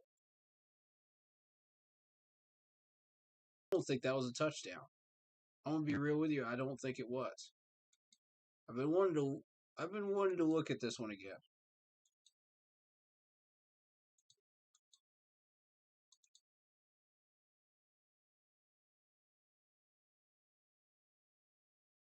Because if you saw the zoom on that, the zoomed in view of it that they were showing on TV, I swear this junk looked like, I don't know, maybe he was in.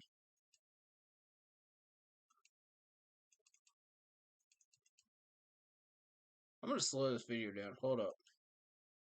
We're going to take a good look at this one before break. How about that? That sound good to y'all?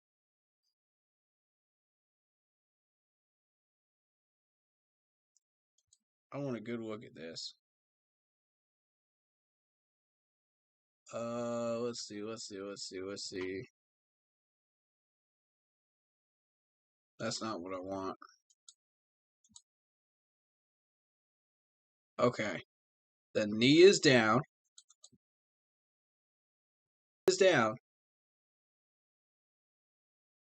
He's got one elbow in, but the majority of his body's going out of bounds. I don't know, man. I don't know. That's a tough call. If you're being blocked by our guy right here, Keith Taylor, you're not going to see much. That's going to be a bad angle. I want to give this Vikings guy the benefit of the doubt, but at the same time, I don't know, man.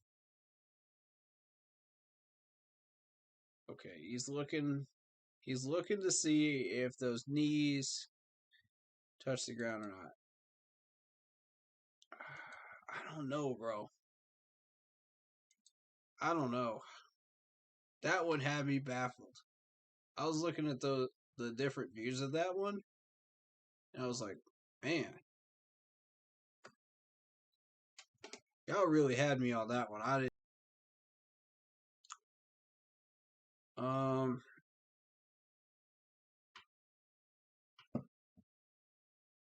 Man, shout out to Derek Ferguson. Appreciate you coming into the Facebook chat. Again, shout out to The Real Zero Chill, always hanging out in my chats here. And Christopher Kelton. Appreciate y'all, man.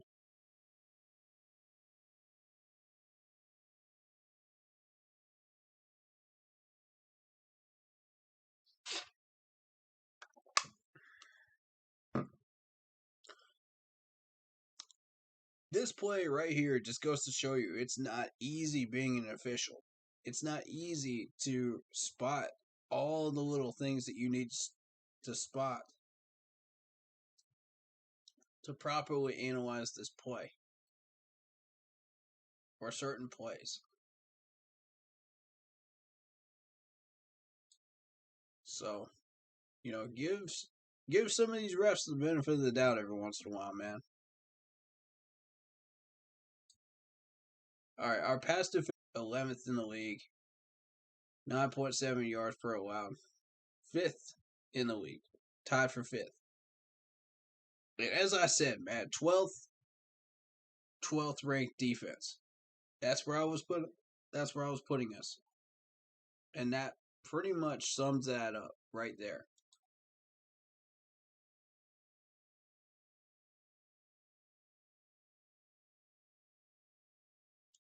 We need Burris back though.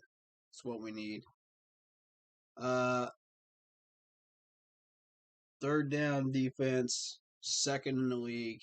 Red zone, 26th.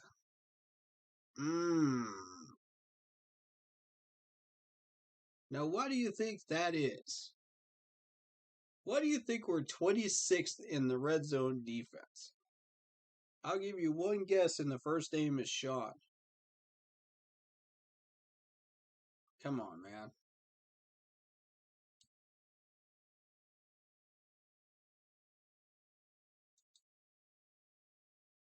Alright, so here's AJ Boye. Battling it out. That's a proper pass deflection right there. That's what I need to see more of. Right there. Right there. Y'all see that on screen, right? Come on. Let me run that back so I can show y'all. This is beautiful. Alright. He's running with him. He's running with him. Good coverage. Good coverage. All the way. Hands break up. And AJ gets that hand in there just at the last second. And gets it done. Look at this hand that gets up in there. He already knows this ball's coming. He already knows. Right there. That's what we want. That's what we want. That's proper technique right there.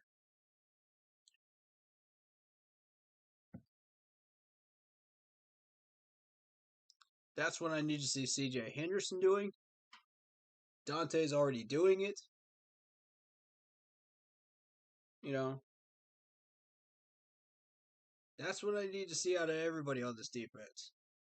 If y'all can start getting some of those types of plays right there, where you're in tight coverage with a guy, you know, you could be a corner, you could be a safety, you could be a linebacker. Get that hand in there and knock that ball down when you get a chance to. And that's exactly what we've been doing. I want to show some love to the defensive players that have been getting those pass deflections because y'all the real ones on this defense. Y'all the real ones. Y'all the ones.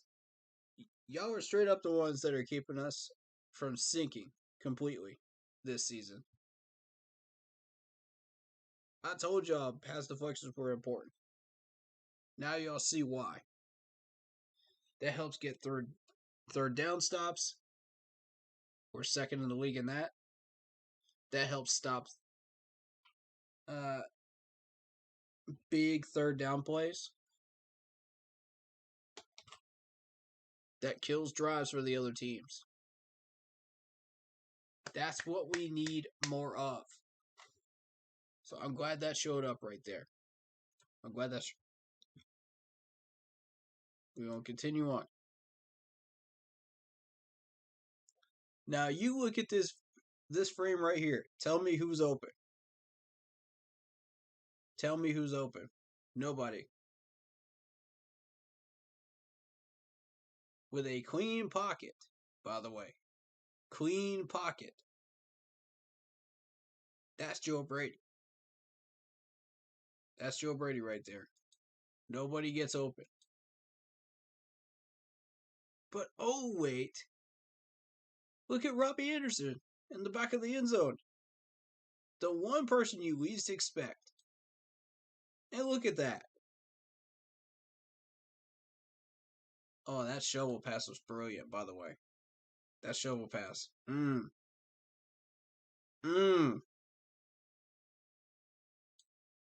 That's brilliant.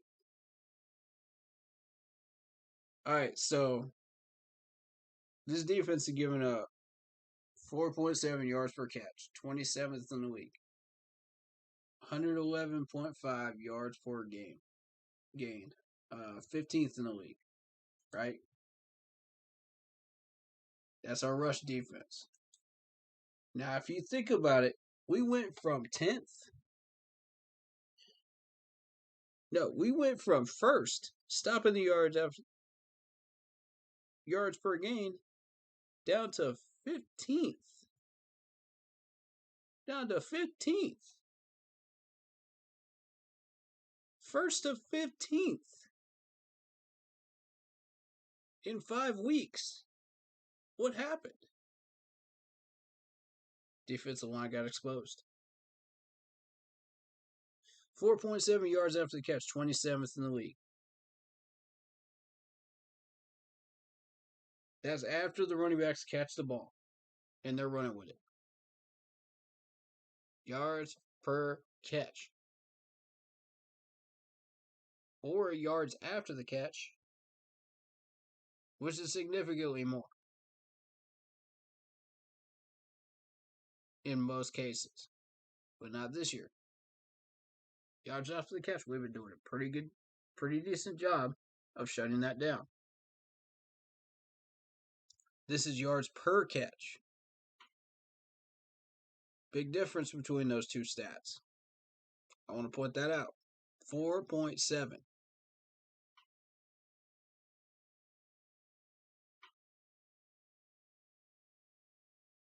That is while catching the ball.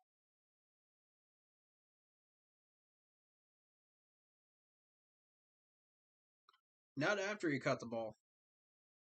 While he's catching the ball.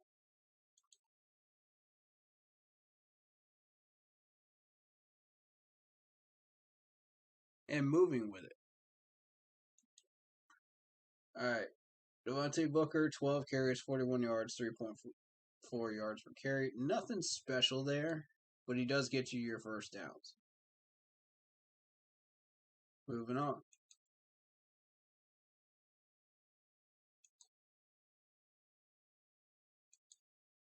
Our running back, 16 carries, 61 yards, 3.8 yards per carry, touchdown.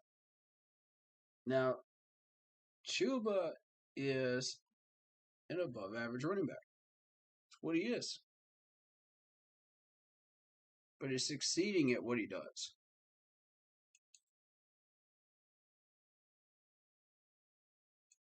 They have yet to shut him down yet. Completely throughout an entire game. Then you got Tommy Tremble. Doing what he does.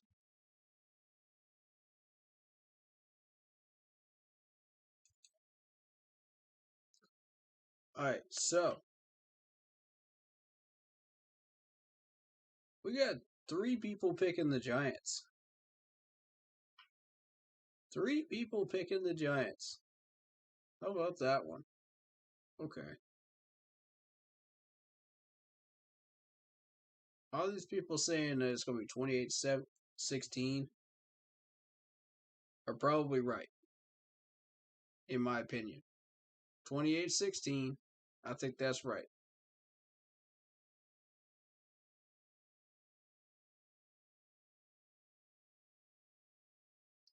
But these two right here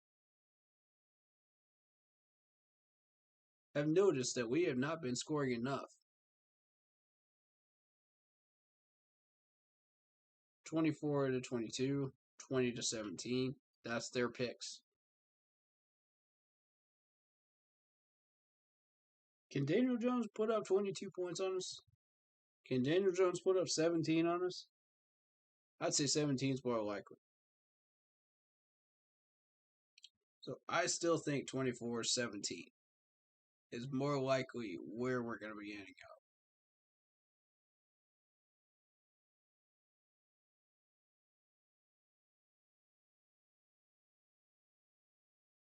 Unless we figured out our offense. I doubt it. Alright. So that'll do it for that video. I just wanted to go through it.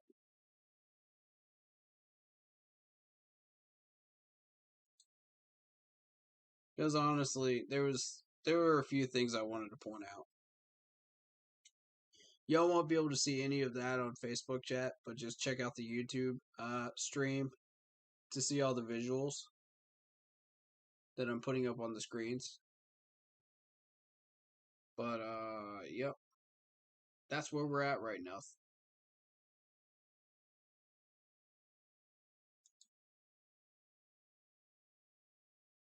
Again, download Zoom onto your phone or whatever device you're using. If you would like to get into the stream or call into the stream. And that room ID again is 635-362-0592. And the password is Smitty89. The capital S on it, 2 T's. Make sure you type that correctly when you wish to join. Now, I'm going to be taking a short break. We're going to be back, and then we're going to get into this depth chart of the Giants. And, of course, take Zoom calls. So, thank you guys so much for watching. Hope you have been enjoying it so far. If you have, hit that like button, please. One last question before we hit the break. Is Tony out hurt for the Giants? Let's see.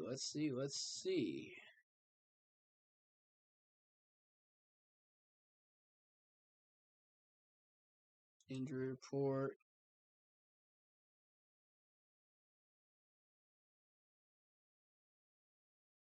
Let's see if he is. I'm not seeing him on the injury report. So, I don't know, man. Appreciate the question, Cade.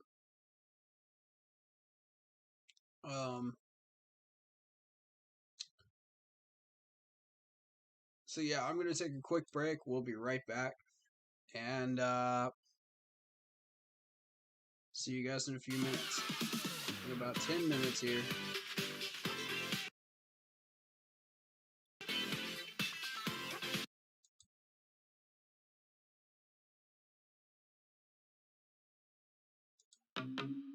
Hit that like button, guys.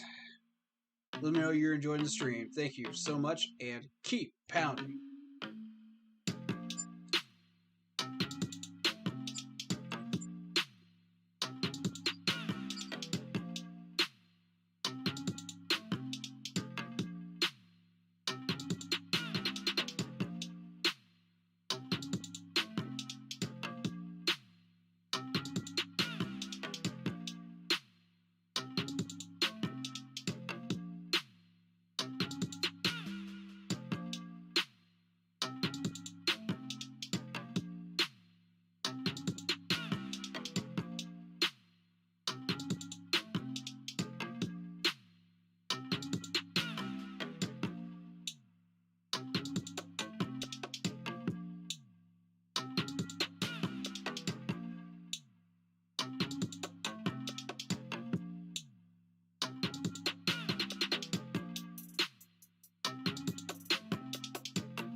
Any amateur knows that McDelivery fries go perfectly with a night in watching Yellowstone, but a pro knows to time their order so it arrives between episodes. Fridays in October, get 3 months of Peacock Premium when you spend $15 or more on DoorDash McDelivery with offer code Peacock. At participating McDonald's, terms apply. Valid in U.S. only till 10/31/21. Delivery prices may be higher.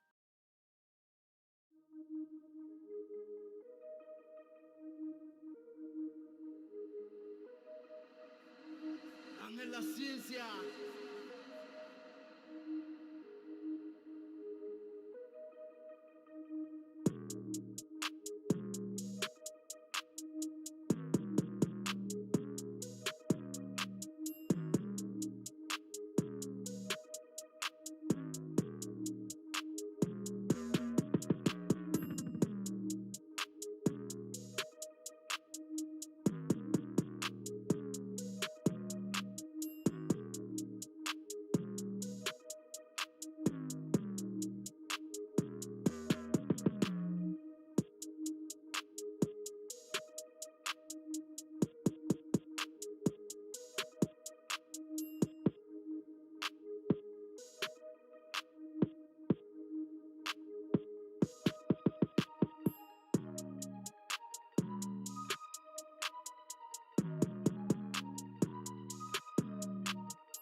Okay, folks, we're back.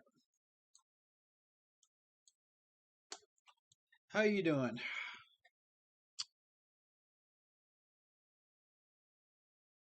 How we feeling up in here, man? Give me just 1 minute to bring up the Giants depth chart, and then we'll check it out.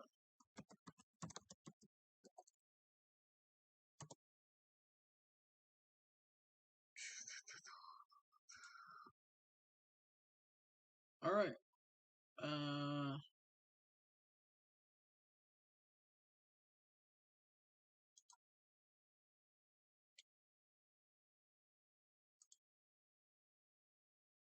Cool. All right.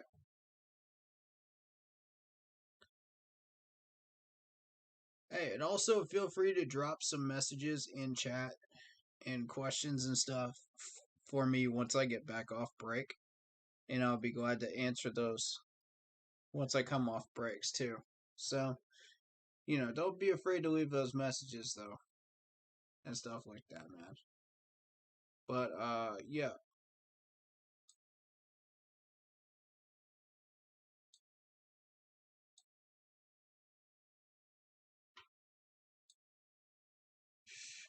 Let's get into this Giants depth chart, shall we?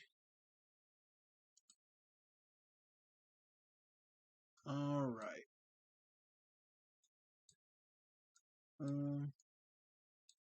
Adjust my camera and boom. All right. Let's go.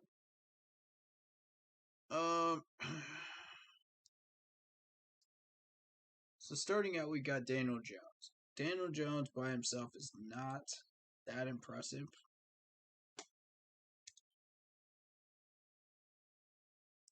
Let me see something. Okay. Had a little action going on with the fantasy football, so I had to check that. All right.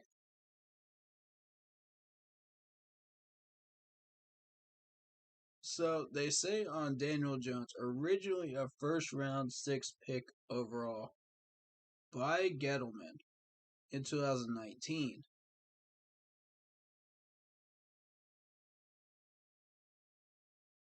Only the 3rd quarterback selected by the Giants in the first round of the NFL draft. Little history there. So, all right, so this year we're looking at 4 touchdowns, 4 picks, 1,524 yards, 83.1 rating.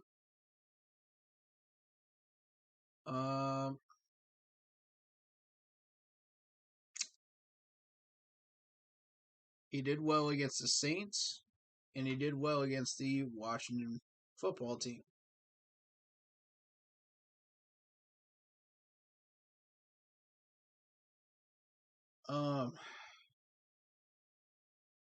I'll never get used to seeing that, by the way.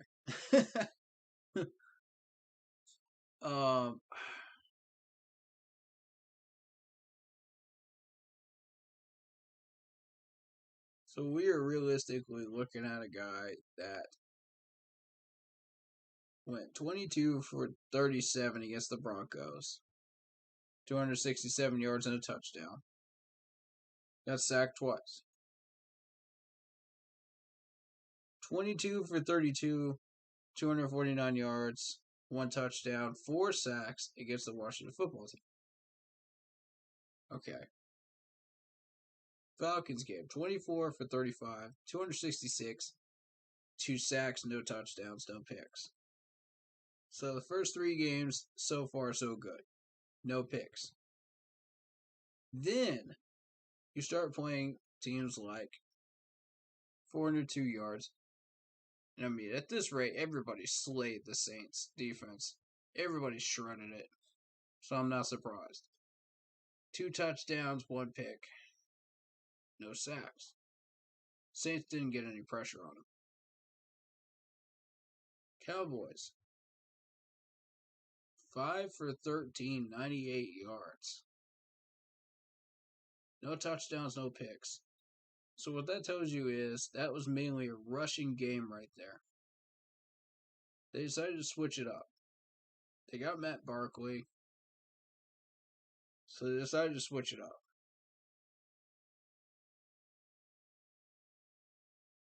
So here comes the Rams game.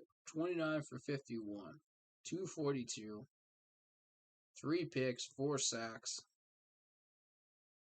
Rams laid the hammer down on him. I mean, this dude's just gotten beat up every time he plays.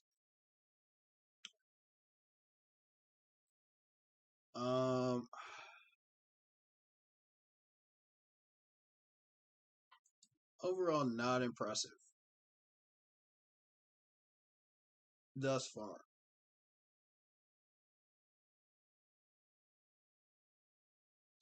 Now, we look at running back. We got Barkley. Barkley's really good. See what Barkley's been doing this year. Barkley's a 6'0", 232, 4 years in the league. 54 carries, 195 yards, 2 touchdowns, 3.6 average. Nothing spectacular this year.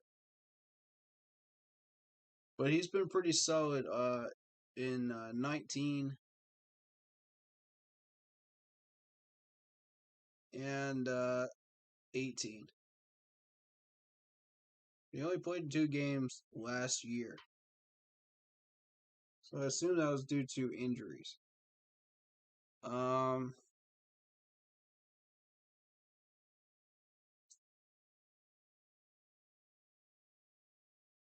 So let's look at his numbers this year. We're looking at 5 carries, 54 yards, 2 touchdowns, 14 receptions, 130 yards, 1 touchdown, 1 fumble.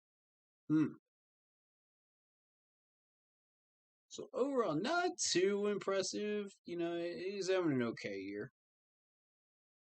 Kind of a pedestrian year, if you want to sum it up.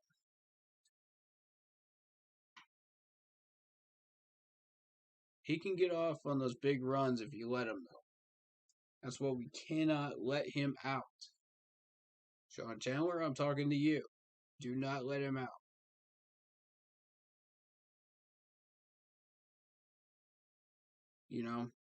Defensive tackles, I'm talking to you. Do not let this man out, or he will burn you. Linebackers, do not let this man out. He will burn you. All right, wide receivers. We got Sterling Shepard. Shepard's okay. He's nothing to write home about. Galladay, nothing to write home about, But you give them too many touches, they will hurt you. Now, Slayton is the one that can hurt you.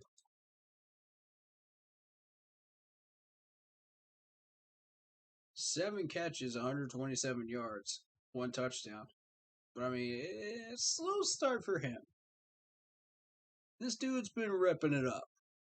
As you can see, he got over 740 yards in both 19 and 20. He had 8 touchdowns in 2019. He had 3 touchdowns last year.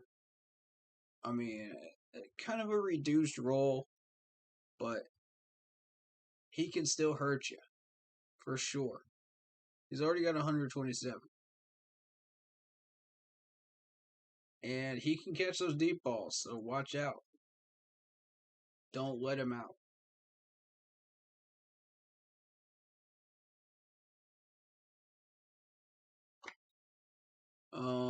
Let's see.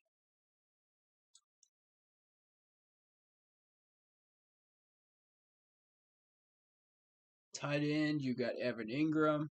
Evan Ingram's okay. Kyle Rudolph is one of the top 5 tight ends out there, in my opinion. I really, really like Kyle Rudolph.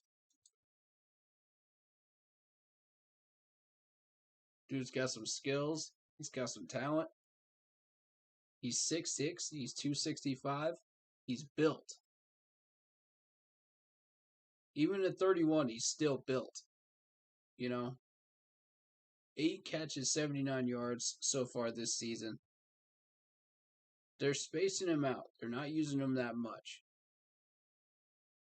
But if we take away those wide receivers and we shut down Barkley somehow, they're going to start looking at him. I'm telling you, you can prevent a lot of the catches that he makes, but if he's left one-on-one on an island,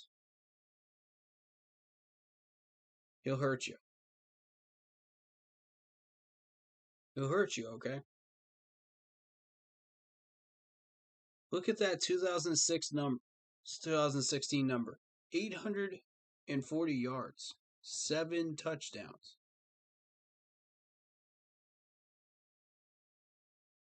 Then you look at 2015. 495 yards, 5 touchdowns. He doesn't get much playing time in 13 and 14. But in 2012, that was when he had a absolutely mammoth year. 493 yards, 29 was his longest, and 9 touchdowns.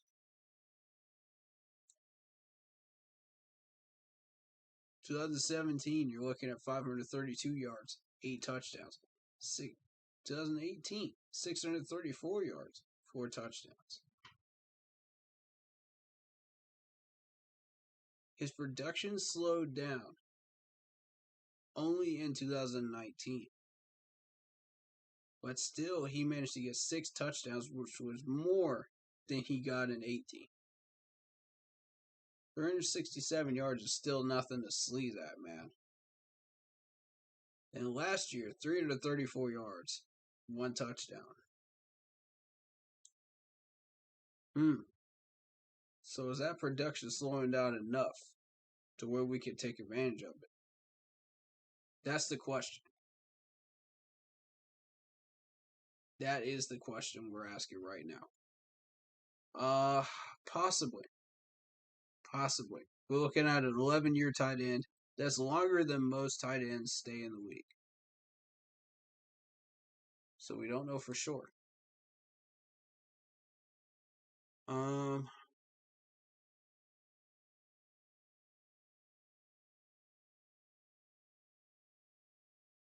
Yeah, I would say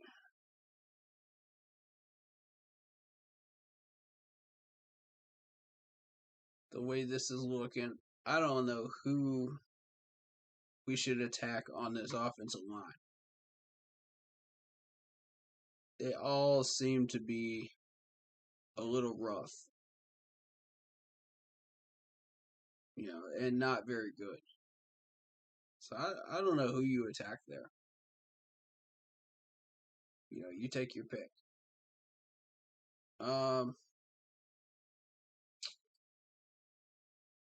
Defensively,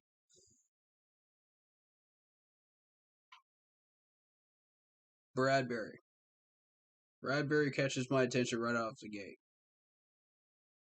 We need to just keep that ball away from Bradbury. We know what this man is capable of. We know what he can and cannot do. Keep that ball away from him. They've got Rodarius Williams backing him up.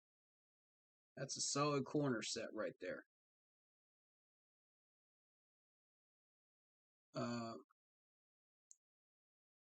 On the other side, you got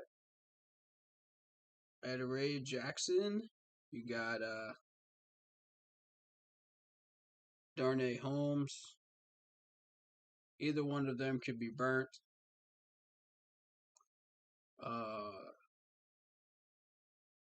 Logan Ryan, I'm not too concerned about. Xavier McKinney maybe might be a concern. Jabril Peppers is going to be the problem. Linebackers wise, don't know much about this crew,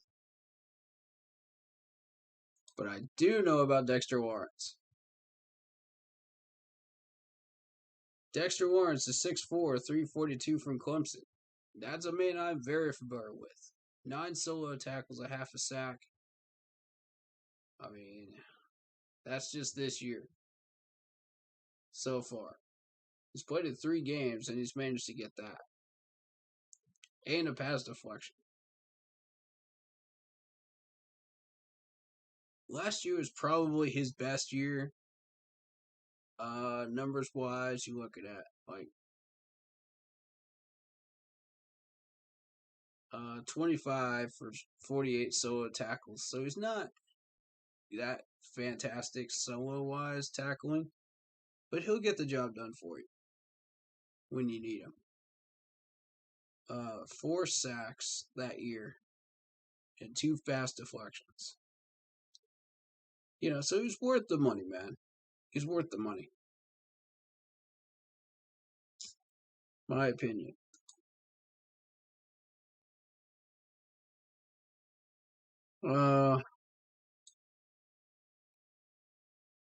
Let's take a look at Xavier McKinney, 6 foot even, 201. Originally a 2nd round pick, draft choice by Gettleman in 2020. McKinney played in the final 6 games, including starts in the last 4. He was on an IR. Fractured foot. He suffered during training camp. 19 solo tackles, 2 interceptions from this dude. Watch out for McKinney.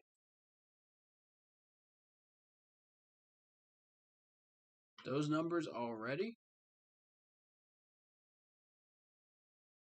He's had at least 3 tackles in each one of these games in the last 5 weeks. He had 2 pass deflections in the last game, 2 interceptions in the last game against the Rams. So this dude went off, man. This dude went off.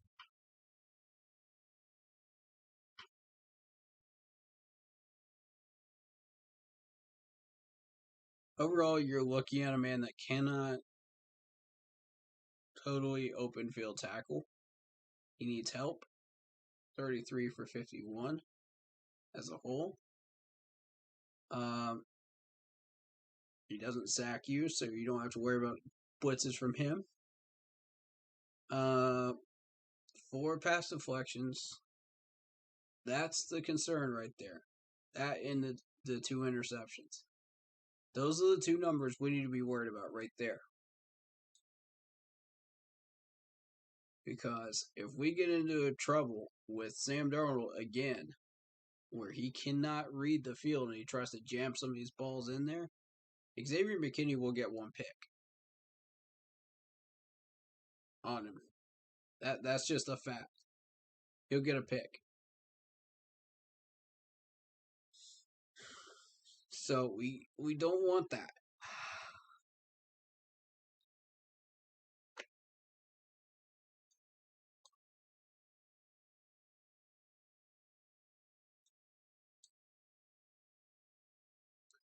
Okay.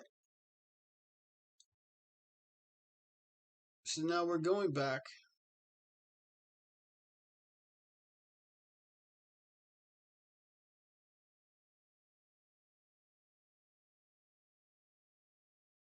And Quincy Roche. That's another name that shows up to me. Watch out for this dude. 6'3", 245.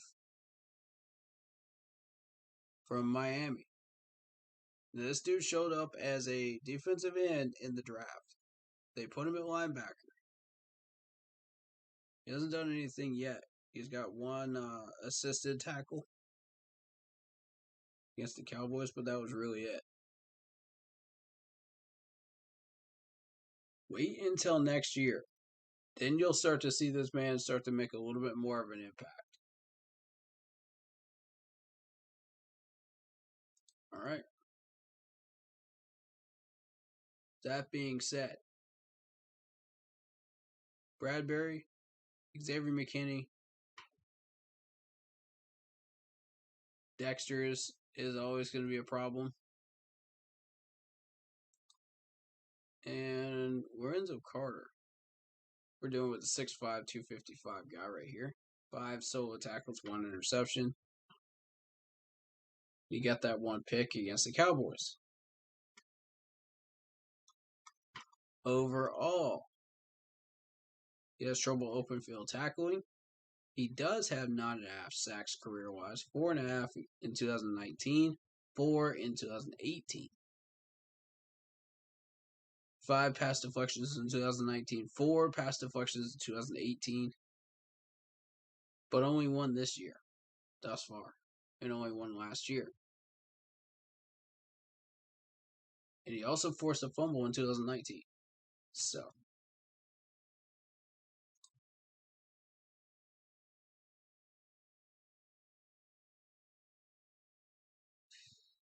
okay. Beyond that, I think we've glossed over this depth chart pretty well.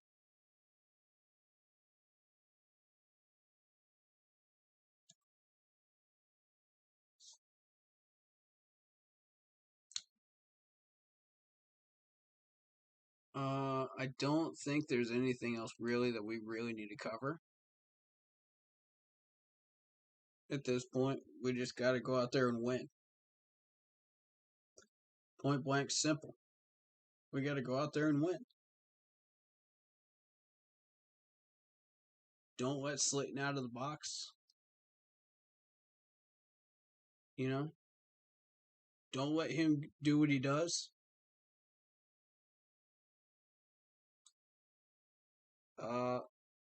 We'll look at Evan Ingram. 6'3", 240. 14 catches, 127 yards. This is another dangerous one right here. He doesn't have touchdowns. But yardage-wise, catches and yardage-wise, he can still hurt you. He got 55 against the Cowboys. So do not underestimate him or Kyle Rudolph. Both of these tight ends are extremely dangerous. Rudolph way more than Ingram. Ingram's been around for a while. But as you can see, 722 yards in 2017, 6 touchdowns. That was his heyday right there. 11 games that year, 64 catches. That's what he was able to do. 2018, you're looking at 45 catches, 577 yards. Didn't play the entire year, but got 3 touchdowns. 2019, you're looking at 6 games, 44 receptions, 467 yards, and 3 touchdowns. Look at the average yards after the catch. Look at this. 10, 12, 11. That's dating back all the way to the rookie year. Don't underestimate this man. Point blank. He got 654 yards last year. This man hasn't even played a full season, and he's still doing that much damage. 14 games out of 16 last year.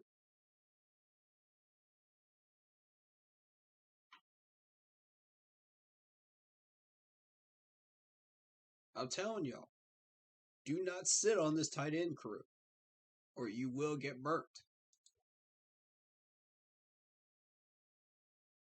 I've been watching Rudolph for a long time now. I've been keeping an eye on Evan Ingram too. So, Evan Ingram is that guy that they go to when they want short yardage. Kyle Rudolph is that guy when they want big yardage. Big yardage plays. Sterling Shepard is typically covered up. Kenny Galladay is usually covered up. Slayton is the one that usually is getting all the heat. So you'll want to change up the coverage there and put it on Darius Slayton. What that's going to do is that's going to open up Sterling Shepard, and that's going to open up Galladay a little bit more. Now, Shepard, 28 receptions, 299 yards, 1 touchdown. So this man's good when you're moving it down the field, but he can't score. That's not what he's built for.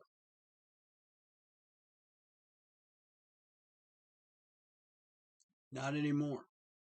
He used to be able to get 8 touchdowns, 683 yards. But really, he's more of a yardage man. So if you look at it, 731, 872, 576, 656. And in this year so far alone, he's gotten 299 in 4 games. So watch out for him. If you let him out, he can hurt you. Any of these guys can hurt you. Now, Galladay, I'm not, come on, man. 17 receptions, 282 yards. But he got most of those yardage against the Saints, though. See, that's the thing. They've spread the ball out. He's gotten those 3 to 4 catches a game. Again, a yardage man. Lions is where he got 1,000 yards in 18 and 19. 11 touchdowns. 5 touchdowns. And then his production just slowed down in 20 and 21 here. Played in 5 games. 2 touchdowns last year. Pretty much a little bit less than what he was doing last year. Production's gone down a little bit. But expect him to be like a little slot guy,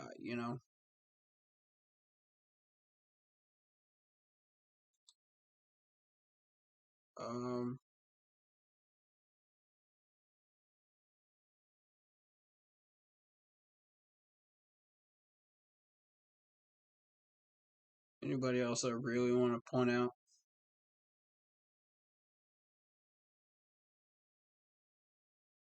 Nobody right now.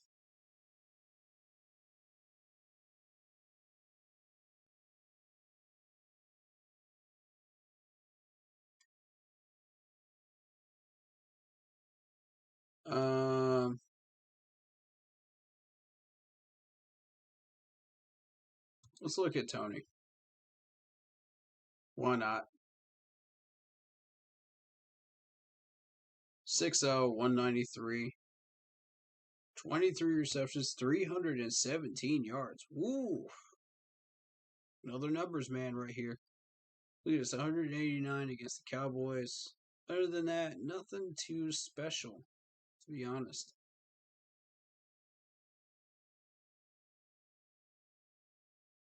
He got 78 yards against the Saints, but who hasn't gotten around 100 against the Saints? Come on. Saints are garbage. So this is just a numbers guy, man.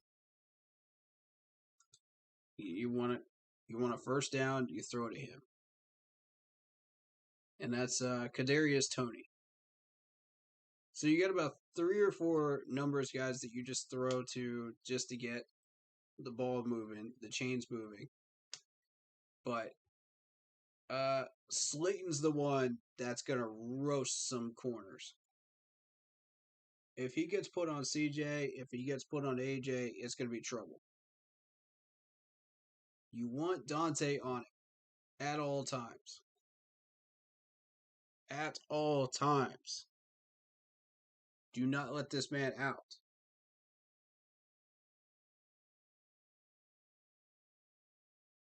The linebackers should be able to handle Rudolph and Evan Ingram. I'm not too concerned about that. Do we have Burris back or no? Is Burris back?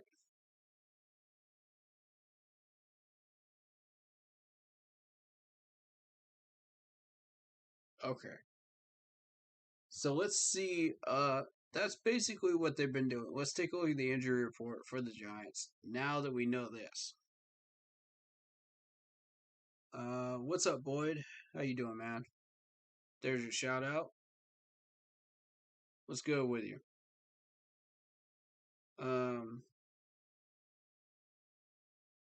And again, download Zoom if you want to join the live streams. We're doing Zoom calls for pregame and postgame. The room ID is 635-362-0592. Password is Smitty89. I know all the Steve Smith people out there will appreciate that one. The GOAT, baby. The GOAT. Spelled with a capital S. Smitty. And 2 T's. Alright, so let's get back to it. We got Barkley with an ankle injury. He's out.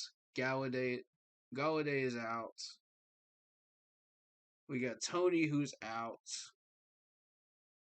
Alright, so that's 3 of their main guys that have been getting them points. Been getting this ball taken down the field and getting first downs out of it. So we're not going to see Barkley. We're not going to see Galladay. We're not going to see Tony. So we can game plan around that.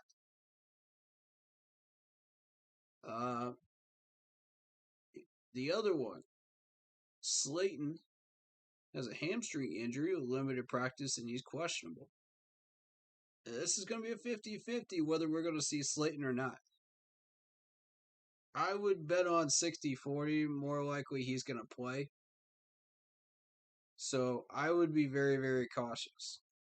And I would take advantage of that with that injury status. Shepard, hamstring injury, limited practice on Thursday and Friday, questionable. That's the other one.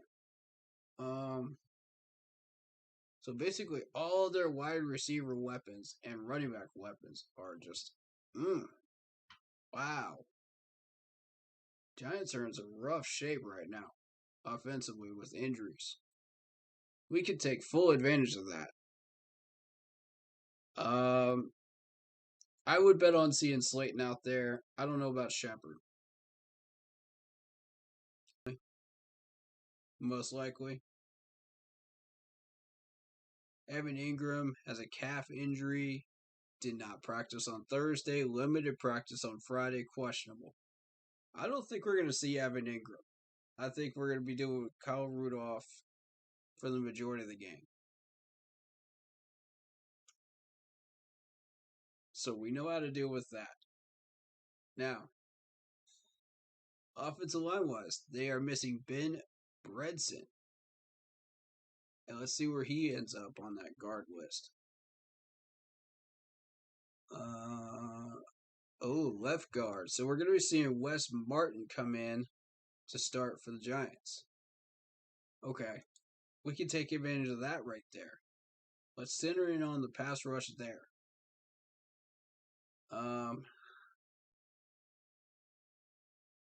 Okay, defensively we got Aziz, non-injury related.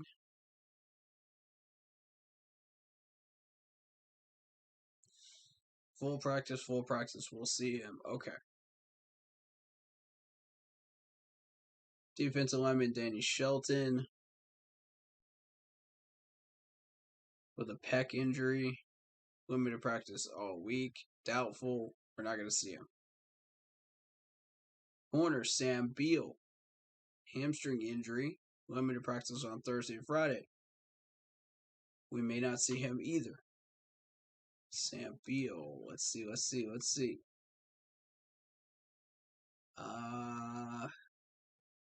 Okay, yeah, he's 4th string.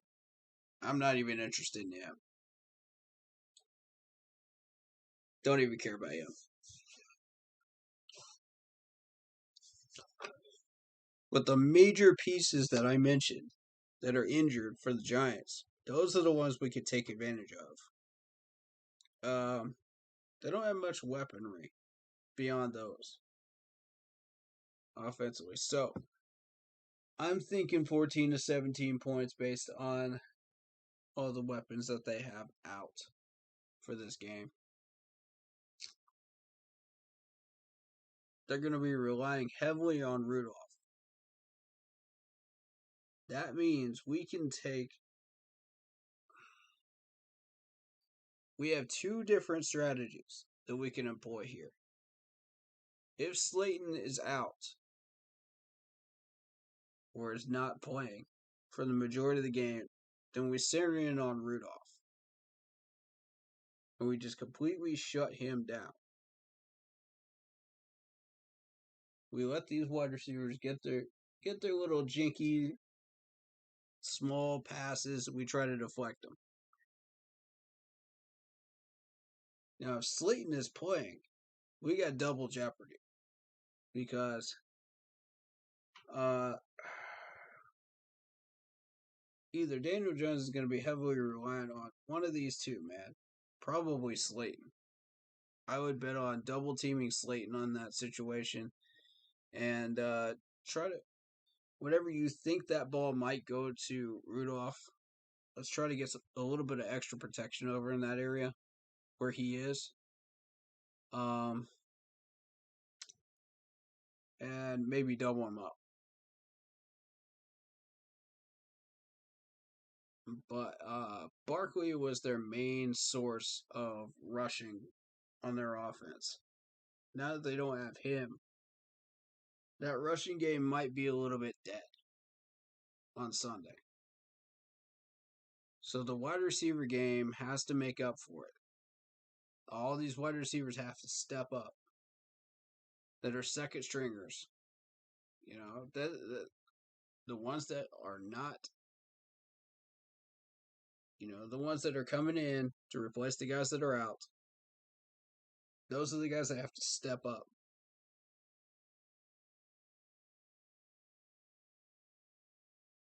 So, we've got Galladay, who is clearly out. Who's behind Galladay? Slayton. Slayton is a question mark. So then we're going to see John Ross. John Ross is a 5'11", 190. Originally a first-round, 9th pick overall draft choice by the Bengals in 2017. 4 catches, 90 yards, 1 touchdown. Okay, this guy could be a yardage man for you. I don't see him as anything more than that at this stage. Yeah, he had his two good years in Cincinnati, and then got injured, I think, or they just decided not to put him in. Probably got injured, and his productivity is down. He's got 90 yards this year, but he'll have to step up.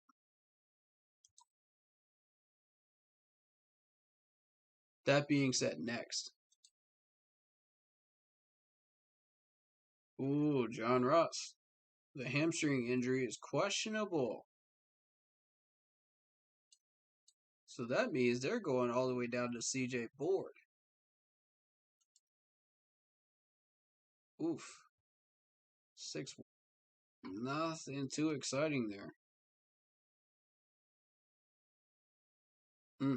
Yardage man. Official signed as a rookie free agent by the Baltimore Ravens at 17. Played by Baltimore. So he's been around a bunch of practice squads. Look at this. Look at this. Look at this. I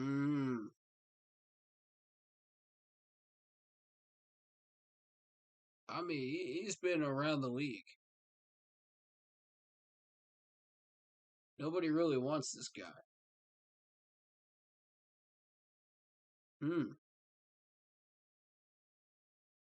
Alright, so if Shepard can't go,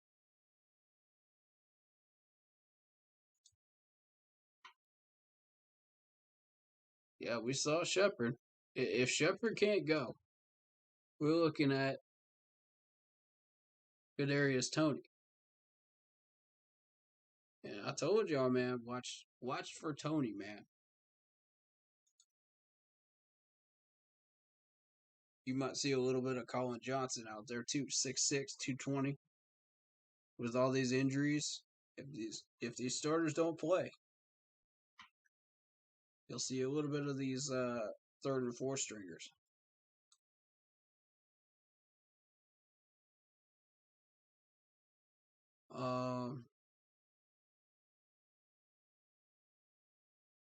That being said, who is the backup running back? Devontae Booker. Don't know who that is.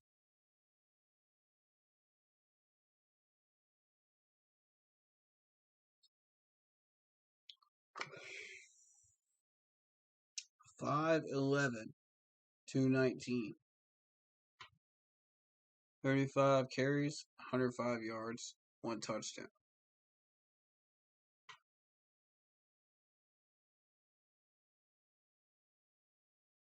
His average is not that impressive. It's all over the place. –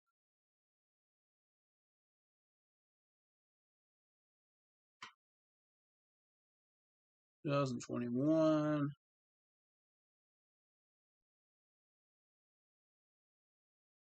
Yeah, his average is 3. You know.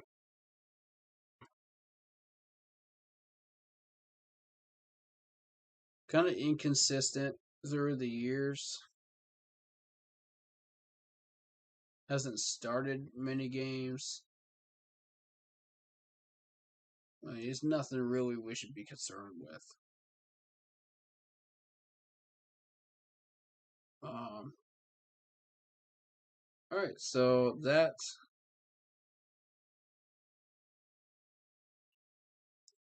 would be that.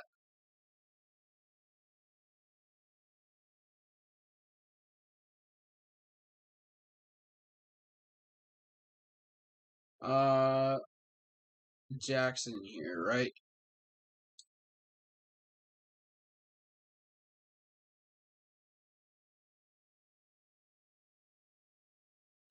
He's gonna play.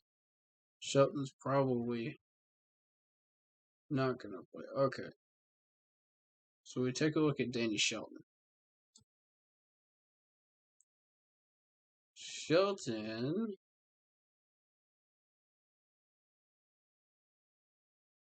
is your backup defensive lineman. So we're still dealing with Austin Johnson. Okay. Gotcha. All right.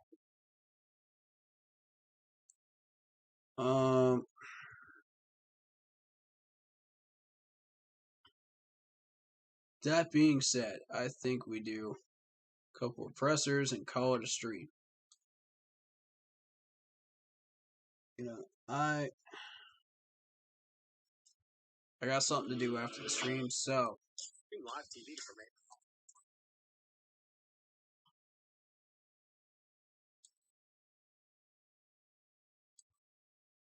I paused that. Come on.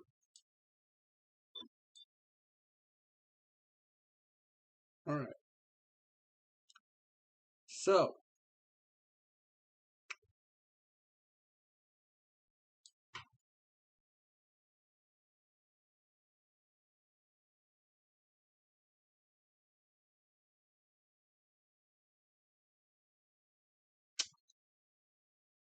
let's look at some pressers, shall we?